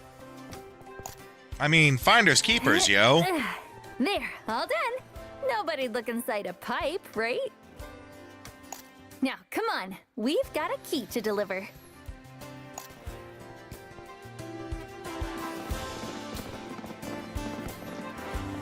You wouldn't download a car. Bitch, I want to watch this movie for free. I need a car. Of course I would download one. Oh, you're back. We sure are. And with a certain prized possession of yours to boot. This is what you were looking for, right? Yes, that's it. That's my key. You wouldn't cast a spell. Really? Right here in front of my two untapped water? Oh, where In front of would my I two ever be untapped without mana? you three? I cannot thank you enough. Hope there isn't anything else missing. Now, let's see. Islands, Huh? thank you. What's the matter? I could have sworn I had more anchovy than this. Again with the anchovy. Maybe the thief took those too? Oh, we stole a Come snack. to think of it, didn't I see a whole tower of empty anchovy cans in your room, Lukita? We stole many Oh, snacks. Thank my lucky stars. I couldn't sell those things for the life of me. They were really starting to clog up my inventory. So they're actually not that Wait, good, just she seriously? loves them. Anchovy's the tastiest thing in the universe. Huh. I figured you'd grown tired of the stuff, Lukita. You haven't bought any in ages. Also, when he was happy, his little whiff of hair on the top formed a heart. But I can relate to Lukita. Whenever we go to get sushi, I actually really love mackerel sashimi. And mackerel is like the cheapest, most garbage sashimi you could get, but I really love it. So I can relate. Anyway, Uncle Manta, mind if we borrow one of your scanners for a bit? Oh? For what? You all find a treasure map or something? I'll explain later, I promise. Well, I suppose you did find my key for me. That's right, bitch. All right, take it. It's the least I can do. Yes! Oh, thanks, Uncle Manta. See you around. Oh. Manta's Shop of Wonders is now reopened for business and fully stocked with everything you could ever need. Put less exaggeratedly, Manta's shop sells various consumables essential for your adventure. So bizarre. I mean, of all things to steal, why that?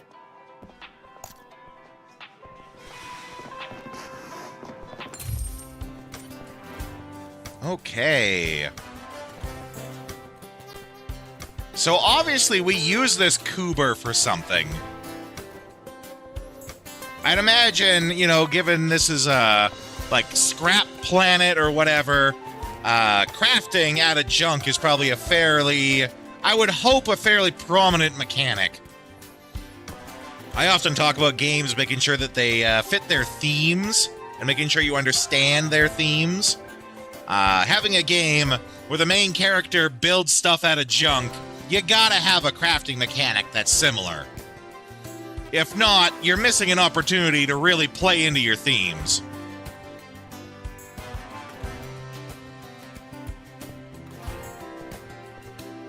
Special cat food!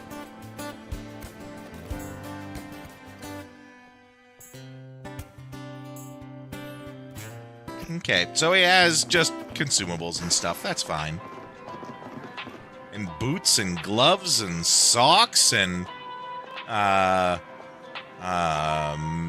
muscled soup. He's got broccoli soup. Teddy bears.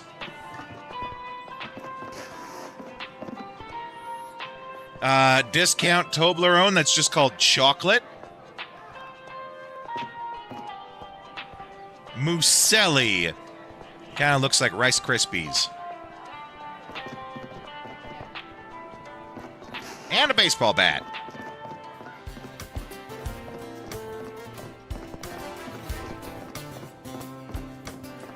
Okay, I'm guessing we're heading back out now. Now that we got the scanner, we can start looking for stuff. You can now use the scan function. What are you doing buying clothes at the soup store? Buying clothes at the soup store. Indeed. I love that video. Let you find hidden objects of interest in the field. Perform a scan in close proximity to an object of interest to reveal it. Okay. That does make me think that there might be, you know, bad boxes.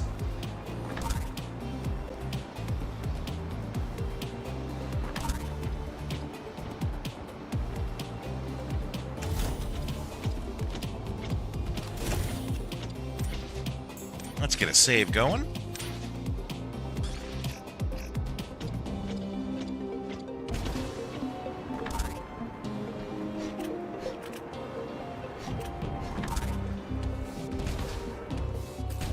Ah, there we go. So that, like, made the box appear. I wonder, though... It seems like it's a pretty big area that it scans. I always hate it, like, in those old PS2 RPGs where they give you a scanning feature, but it's only, like, 5 feet in front of you, so you gotta scan literally the entire game. You're just mashing the button. I hope it scans like a really huge area, so I don't gotta do it all the time. Fire! Yeah! We really pulverized.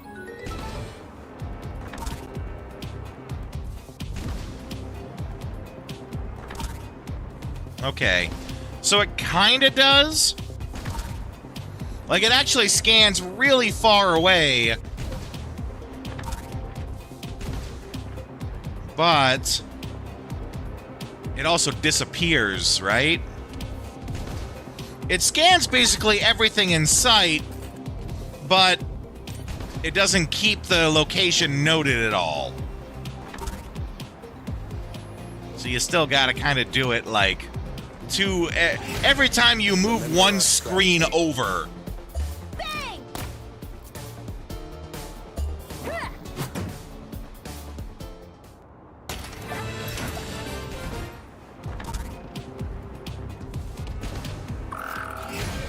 Let's go, you guys!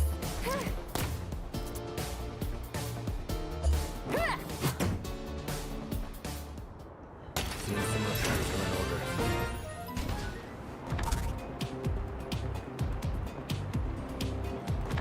It does also point us in our direction that we need to go. That's good. And it seems to point it along the path we're on. That's also good. As opposed to just pointing, you know, through the terrain. So we know which direction we need to go on our path. Focus, everyone. Fire!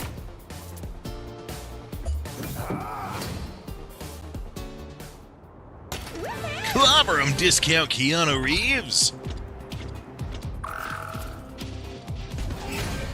Woo! Let's take it down!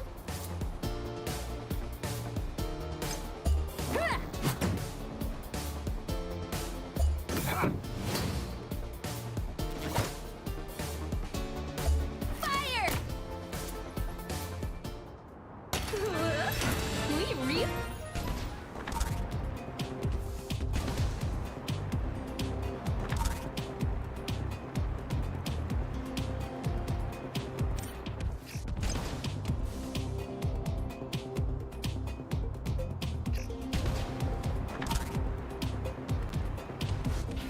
Okay.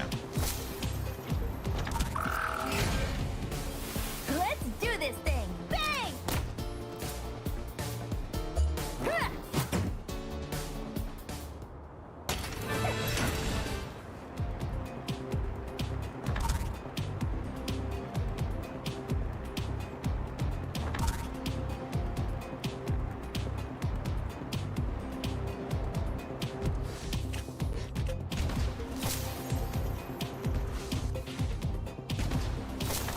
Making sure we get everything in the zone here.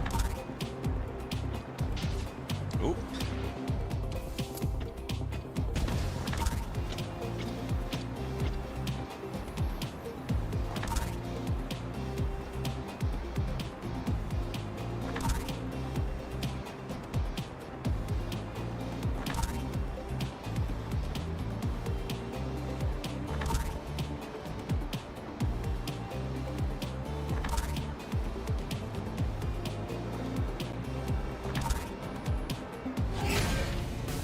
Let's go, you guys! That feel when your original email has 28,000 emails in it. Oh my god. I actually found out not that long ago that my sister still has her original email. And remember, I'm old enough that when I say original email, I mean like from when emails first became a thing. She has her old Hotmail account. That was nothing.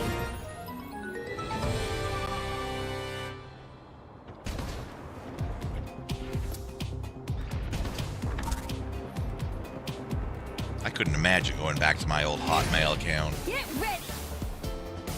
Fire! That being said, too, you get people who literally never change their email,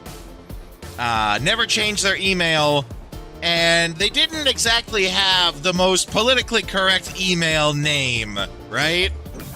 I'm not going to say any particular examples, but, you know, you get people who do that, and then they apply for a job that asks for an email, and they give them the email, and they look, and they, again, the kind of the ones I'm talking about, can't repeat on the stream here, but I do know it's a thing that some people have had to deal with.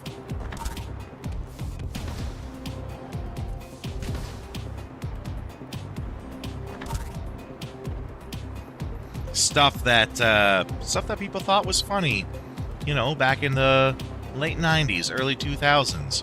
That's not that funny anymore. Or even, you know, not in a controversial, politically incorrect way, just that concept. You made your email something that back in 2000 might have been funny, and it's not anymore. You know, you get your email, and your email when you first meet it was like Beanie Baby Ben or something like that. I love Beanie Babies. Okay, so there is nothing there. I thought I saw something. There's no path to get over there. You know, Brennifer forever or whatever.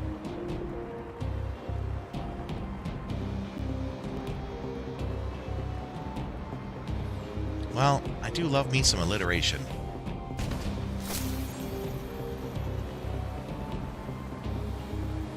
Beanie Baby Bradley.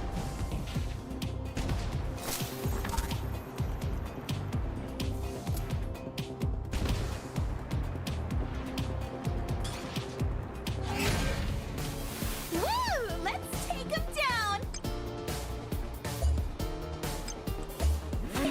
Lock and loaded! Sniped!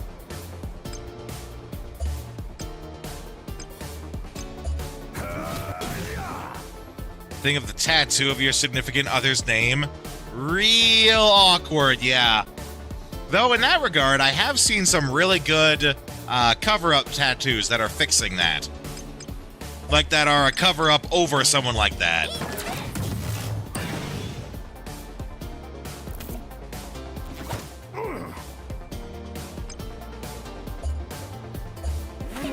Lock and loaded! My favorite cover-up, actually, I saw. There's a guy who got a Pikachu tattoo, and it looks really bad, right? Like, you can tell whoever drew it was not very skilled at drawing tattoos. He then later got it touched up and fixed, and what he did was he got a second tattoo that then was a better drawing of Pikachu, but it was a better drawing of Pikachu painting a picture, and that picture that he was painting was the original tattoo. So they just like tattooed a canvas around the bad tattoo and then made it look like it was Pikachu painting that one. That's really smart. Mambo number 5 lyrics? I mean, I'm sure someone has. I guarantee you, whatever you can think of, someone has a tattoo of it out there.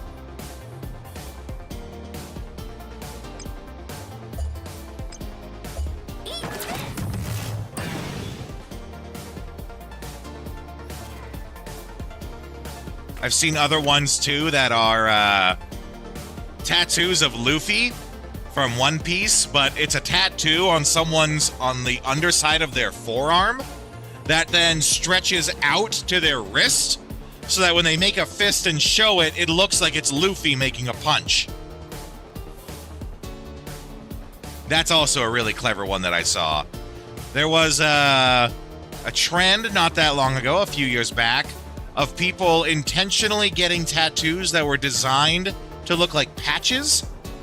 So, like, they would tell the tattoo artist to draw it as if it looked like a patch and was actually, like, sewn in. I get to crack open a cold one now. And those usually look pretty rad.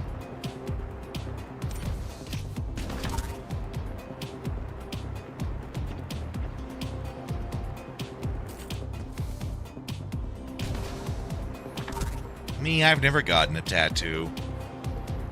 I'm not even worried about the pain. Pain is temporary, right? It sucks in the moment. You get over it. I can never come up with something that I know I will always want to have there. Also, that barrel is just floating. I think I've discussed on the channel with you guys about how at one point I thought about getting like a Borderlands tattoo. Getting it of like the Vault Hunter symbol with Maya on it. But you know, I always question, will I always think that Borderlands is as cool? What if I get it now? This would have been back when Borderlands 2 came out. And 20 years down the road, Borderlands is like the worst series ever. Turns out it didn't take them 20 years to do that. I'm being harsh for comedic purposes, but Borderlands has definitely gone downhill since it first came out.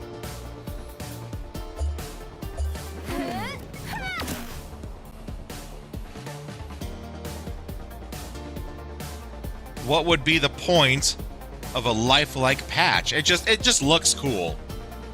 It just looks cool.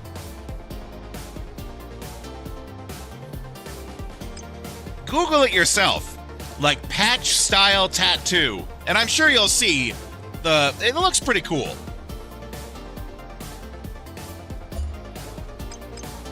There is a lot of these hanging out here.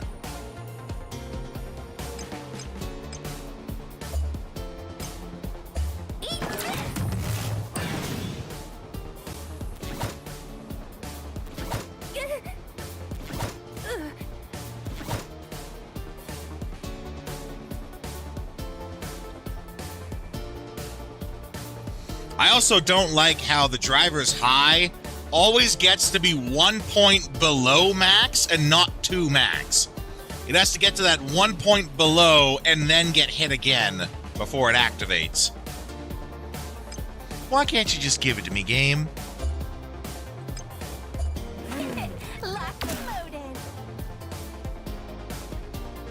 Oh, you're not thinking... Yeah, you were thinking of it like a patch like you're fixing jeans. No, I meant a patch like how you would get a patch on like your metal jacket or something, right? Or, you know, on a jacket.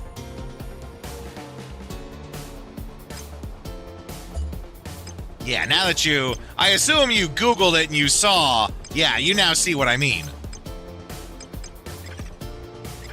He actually doesn't need to do that. He's just going to take this guy out.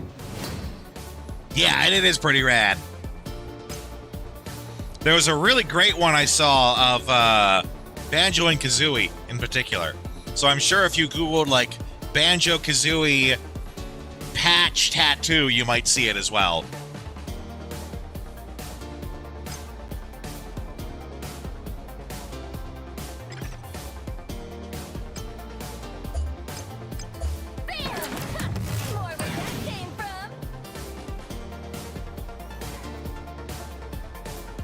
Oh no!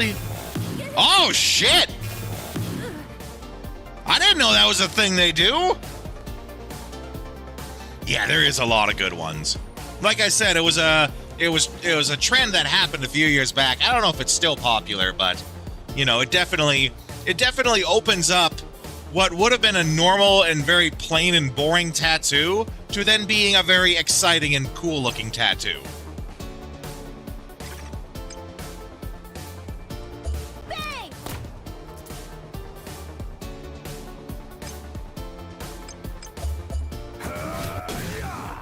Jack Skellington, yeah. I'm pretty sure I have seen one that's like Jack and Sally.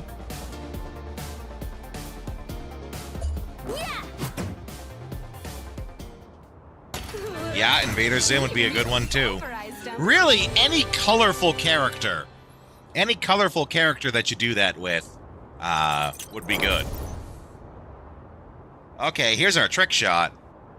Spending blast of energy, hitting all enemies in range one time. Very nice. So then the question is, what's the range?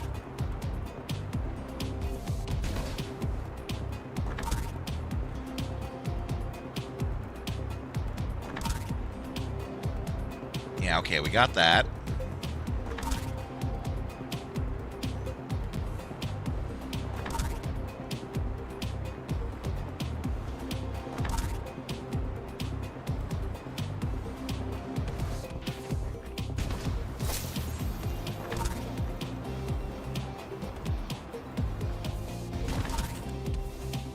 Oh boy, canned food! Mom's Donuts, very nice.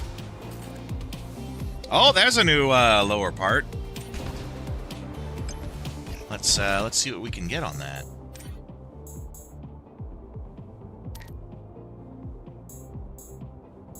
Oh, lame. That's the one that's just like the same as the starting gear, in appearance at least.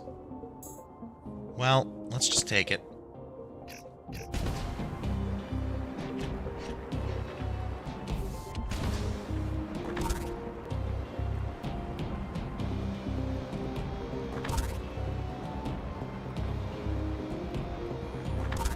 I wonder if this leads to the same part.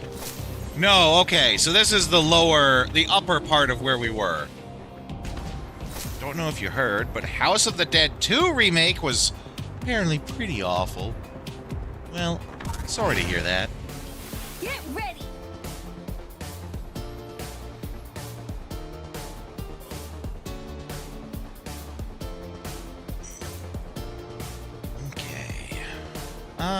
Yeah, let's see how this new skill works. Trick shot.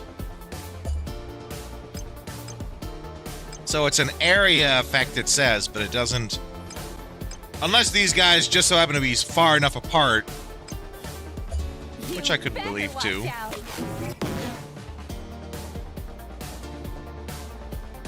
Yeah, I'm sure. It's fun. I remember playing the hell out of it. Oh! That reminds me. That was another one of the spooky season games I was going to have us do. Typing of the Dead. I also still have... I downloaded all of the House of the Dead games for PC. I don't have a light gun, of course, so I'd have to still use the mouse. But we could do that. The spooky season coming up, too.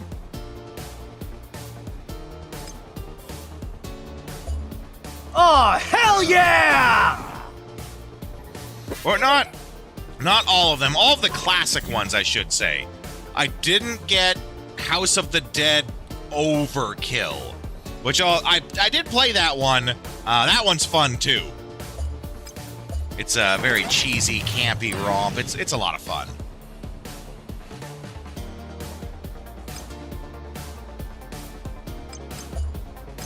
Okay, so again, they're just not together.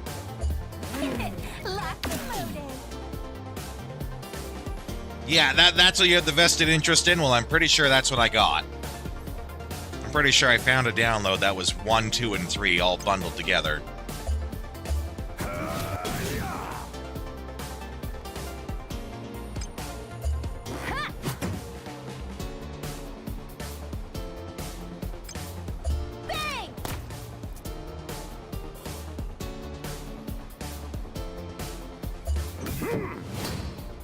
Critical.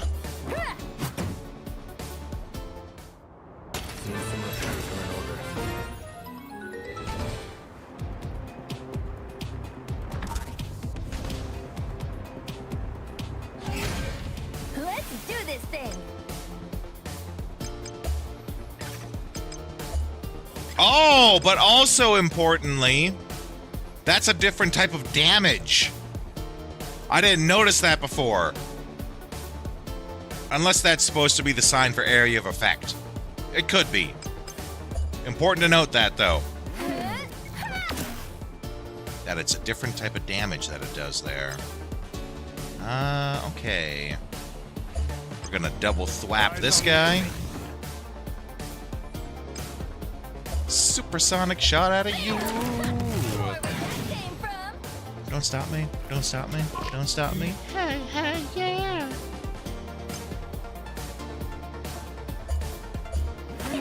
Lock and loaded.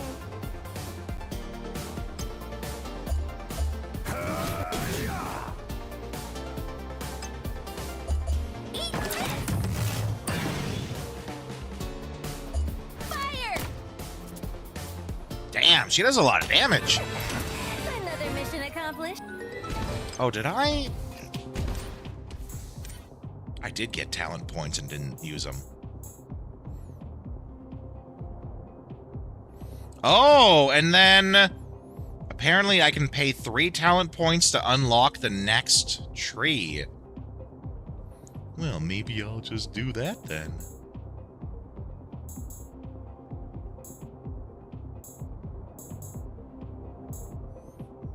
Raising my HP by 10 when we work in the hundreds does not seem like a very big... It's not a very good boost.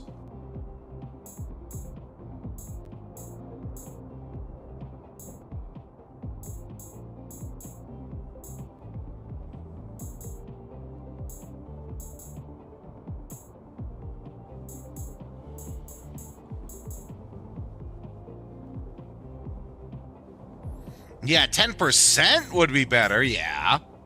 And there are some in here like that, like the HP restoration, 10% higher. But 10 seems like just a waste. I think I'm going to save up for that 3 skill points. Get into the veteran tree.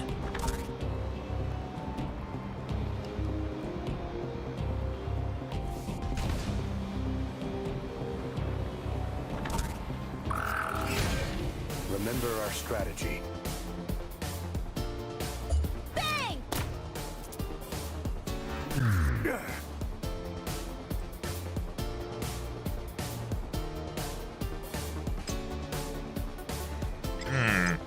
No, this needs to be a fight where we just do the standard attacks, get her stuff up. Oh, except her, she's got lots. Supersonic shot! More where that came from. Oh, she's also full, actually. Okay, so it's just him who needs to do that.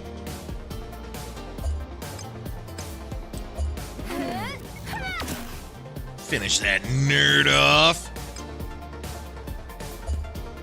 Eyes on the enemy. I do a terrible job of listening to myself. I just talked about how I need to save his points, and then I spent them. As we come up on the end of the stream, how am I feeling? That is true. I did want to wrap up at 5 today like normal. I do think tomorrow I'm gonna start a little early. I'll give you guys details of that exactly. Depends on what I'm doing. But tomorrow will be probably an afternoon and maybe evening stream. Like, it might be a double stream tomorrow. We'll see. Or something in between the two, maybe. But I am enjoying it. I think... Actually, I'm going to hold those thoughts. I'm going to hold the thoughts for the actual end. I'll give some thoughts. Save it on the end.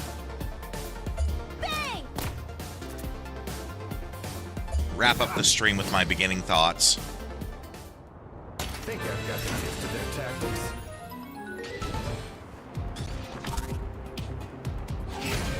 Get ready!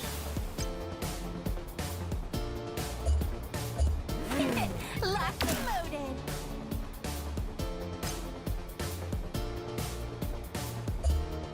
Eyes on the enemy.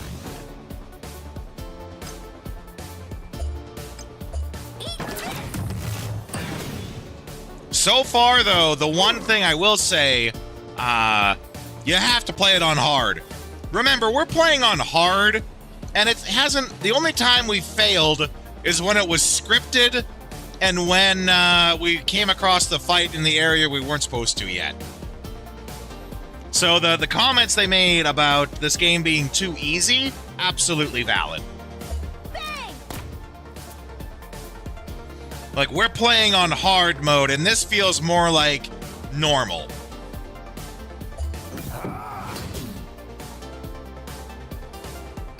Yeah!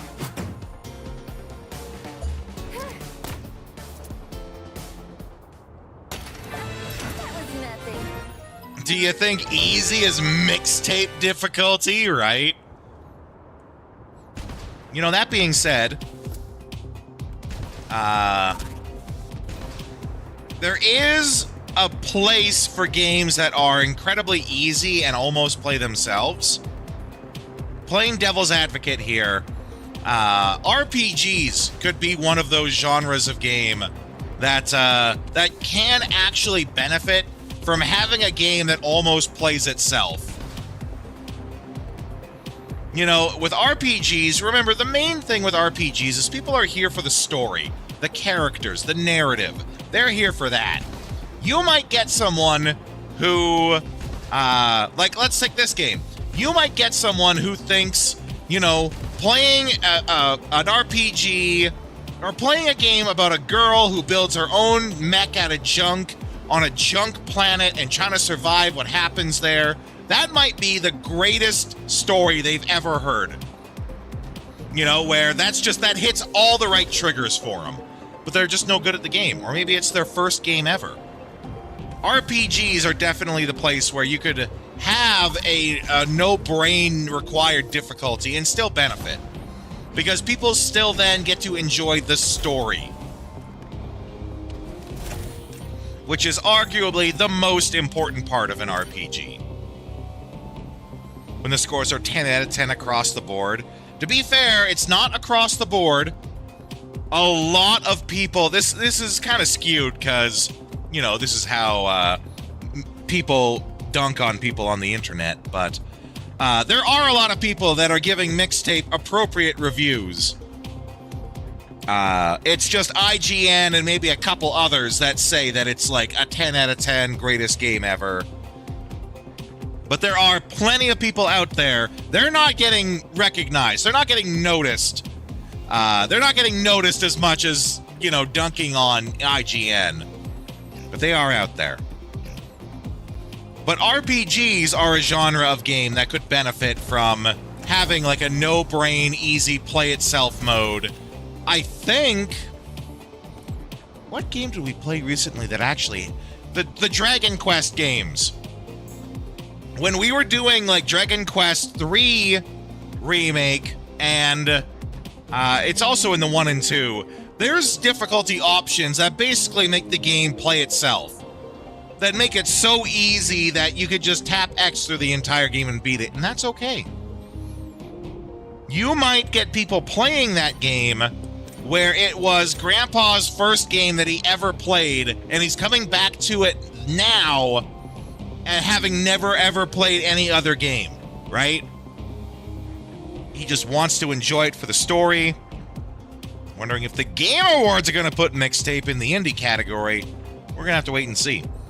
We are in the season of game shows, like game announcements, game things like that. We are in the season for that. That being said, though, I'm going to kind of cut off a little early. By kind of, I mean, now that I got to a save point, I'm going to go give you guys some final thoughts, and then we're going to raid out. Just give me a moment to saunter my way over to the computer room.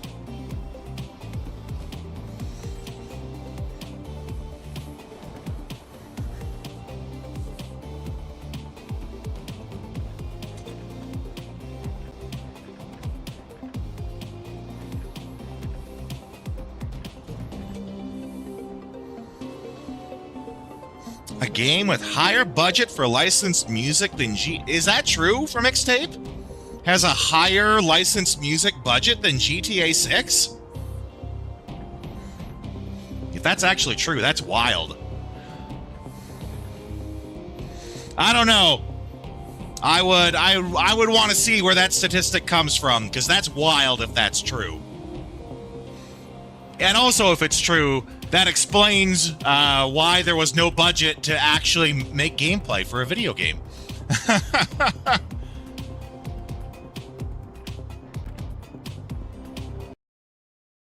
Okay, so moving over to the raid screen here. Final thoughts on the game. I got to update this screen. I know that. I also have to update the schedule on the actual Twitch page. Final thoughts for the game. I think it has a lot of flaws. It has a lot of really obvious flaws. You know, we talked about the PS2 style graphics and how there's positive and a lot of negative. There are some positive, but a lot of negative to that.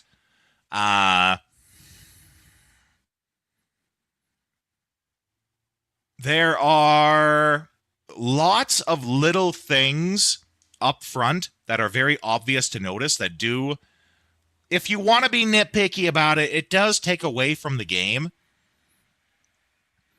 But these are all, for the most part, really minor things that don't actually make the game any worse. You know, I talked before about how you need to understand that there's a difference between something that makes the game worse and something that just doesn't make the game better. There are lots of things in here that doesn't make the game better. That if they would have taken the time and effort to do it right, could have really elevated it.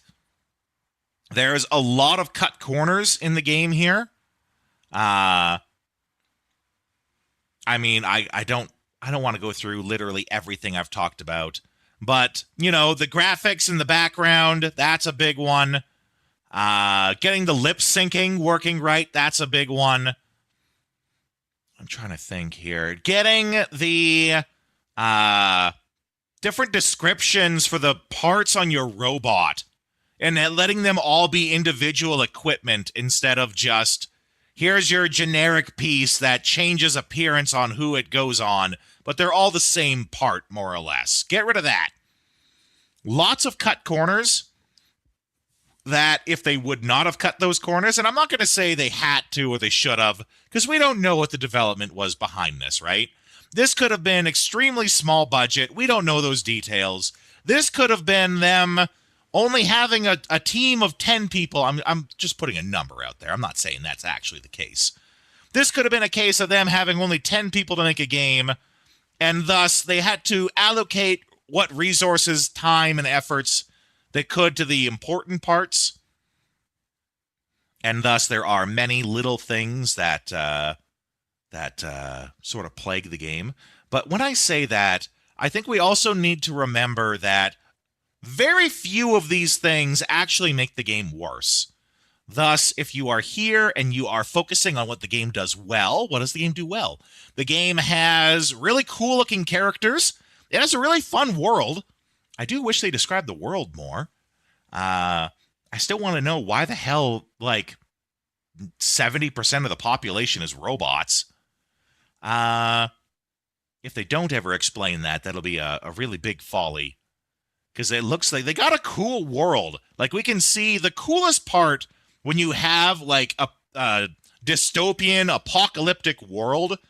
The coolest part is figuring out what the world was like before that happened, right? I hope they do expand on it later. But, like, we got a little bit of an introduction to it when we started the game, that, you know, the planet was prosperous for a little bit, but then, of course, corporations do as corporations do, and it ruined everything. Something fell from the sky. I think it was ships. I think they said it was like starships fell from the sky. Like, there was a war that happened, some weapon or something went off, and it made all the ships that were circling the planet in space crash to the planet. And that's what caused this apocalypse. And thus why you see all sorts of scrap and parts everywhere. I think that's what they said the apocalypse was, but let's hear more about that. The interesting part when you see an apocalyptic world, especially when that world is not Earth and it's somewhere else, let's hear about what life was like before that. Let's hear about what the status quo was, so that we could see now how it's been torn asunder, right? Ultimately, if you don't care about the little nitpicky things and you're just here to enjoy yourself and this game really hits the marks that you enjoy, I think you'll enjoy it. It's a little too easy. They could have done a little more in the combat. That's just a fine-tuning thing. But it's good. I do think there is a good game in here, and I'm excited to find it. Don't let the little things keep you down, right? Focus on what's good. There was one other thing I wanted to comment on. Oh, yeah. If I was to give it a number, right? Because reviews always have to have some sort of number on it. I really hate just giving an arbitrary number. That's where the meme, 4 out of 7, would not recommend comes from. Because it's just arbitrary numbers that don't really mean anything. The more important part when you're talking about reviewing a game is talking about all the other little parts. Or if you are going to give numbers, show in, like, by category what those numbers are and then average them out. Show that, like, this game has a 10 out of 10 story, but a 2 out of 10 gameplay, so that people know more about what they're getting into, right? But if I was to give it a number, and we do not live in a world where 7 out of 10 is not good enough for a game. Games have to be an 8 or 10 out of better, which, if you don't know, that is an actual thing in our real life. 7 out of 10s don't sell. People with their restricted budgets, especially nowadays, people only have so much money. Gaming is becoming a premium hobby more and more every day as we have less and less money and things get more and more expensive. People just don't buy 7 out of 10s or 6 out of 10s. 7 out of 10, which is normally a good score. That's 70%. They don't sell. People need those 8s, 9s, and 10s. But that being said, I would give this a 7 out of 10 so far. I think that's accurate. That number could go up or down depending on how much they work with the lore. How much do they work with the lore? How does the story go? Are there other characters? Are these just the 3 characters? I'm pretty sure we're getting at least one more character. But that could change. As it is now, I give it a solid 7 out of 10 in a world where 7s are still perfectly fine. Right? I'm enjoying it. I'm going to be doing extra streams to play it, so you guys know I must be enjoying it. Let's talk about our schedule, about those streams. Tomorrow, Saturday theme stream. We will in fact be doing more Code Veronica. We might do both an afternoon stream and an evening stream, an afternoon stream of Starbites. It might not be, the entire 1 to 5. But I do want to play this tomorrow, so if I'm going to be playing it, you guys are going to be here too. You're going to be here with me. Tomorrow, Resident Evil Code Veronica. We are switching over to have Starbites be the main game that we're playing. That means Ni no Kuni is in fact taking a backseat. Saturday, that's the plan. Tomorrow, Sunday, more Starbites. In the meantime, I have to find someone for us to raid to. I'm going to do that. I'm going to give you guys some raid tunes to listen to, and I'll be back in just a few minutes. Give me the other raid song today. Why not?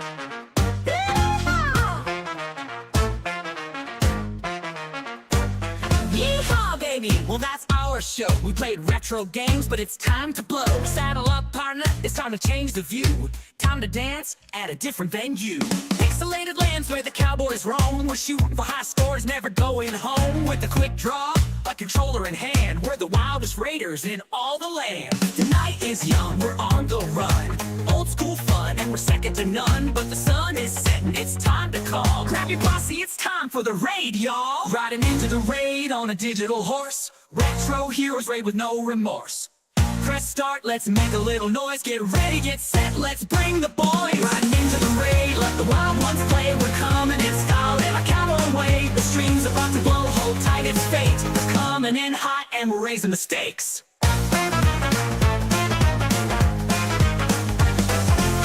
Low scores, we don't really mind in this pixel paradise. We're one of a kind, from the saloon to the digital frontier. We're shooting our shots, bring the raid near. Retro legends in the stream tonight. Bosses, power-ups, and dynamite. So grab your gear, partner, it's going down. We're taking this pose into another town. The night is young, we're on the run. Old school fun, and we're second to none. But the sun is setting, it's time to call. Grab your posse, it's time for the raid, y'all. Riding into the raid on a digital horse. Retro heroes are back with no remorse. Press start, let's make a little noise. Get ready, get set, let's bring the boys. Riding into the raid, let the wild ones play. We're coming for that win in our cowboy way. The stream's about to blow, hold tight, it's fate. We're coming in hot and we're raising the stakes. The raid's in sight, the boss is near. Twitch chat's buzzing, the victory's clear. From the Wild West to the cyberspace, we're taking over the leaderboard race.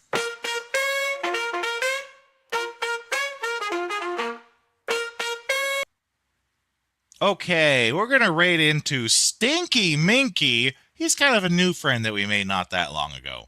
I think he's, I want to say Dutch or something like that. I don't quite recall. He'll have to forgive me. Oh, I see his thing says Dutch. Yes, he's Dutch. You know, I like people from the Netherlands. They're good people. He is playing some Tenchu, Stealth Assassin on the PS1. I think he's a really fun guy. Let's go in there. We have a couple of raid messages we can send. We got one for those who are subscribed. We got one here for everyone else. Let's go in there. Let's show them how Rodeo's Raiders do. And I'll see you guys next time.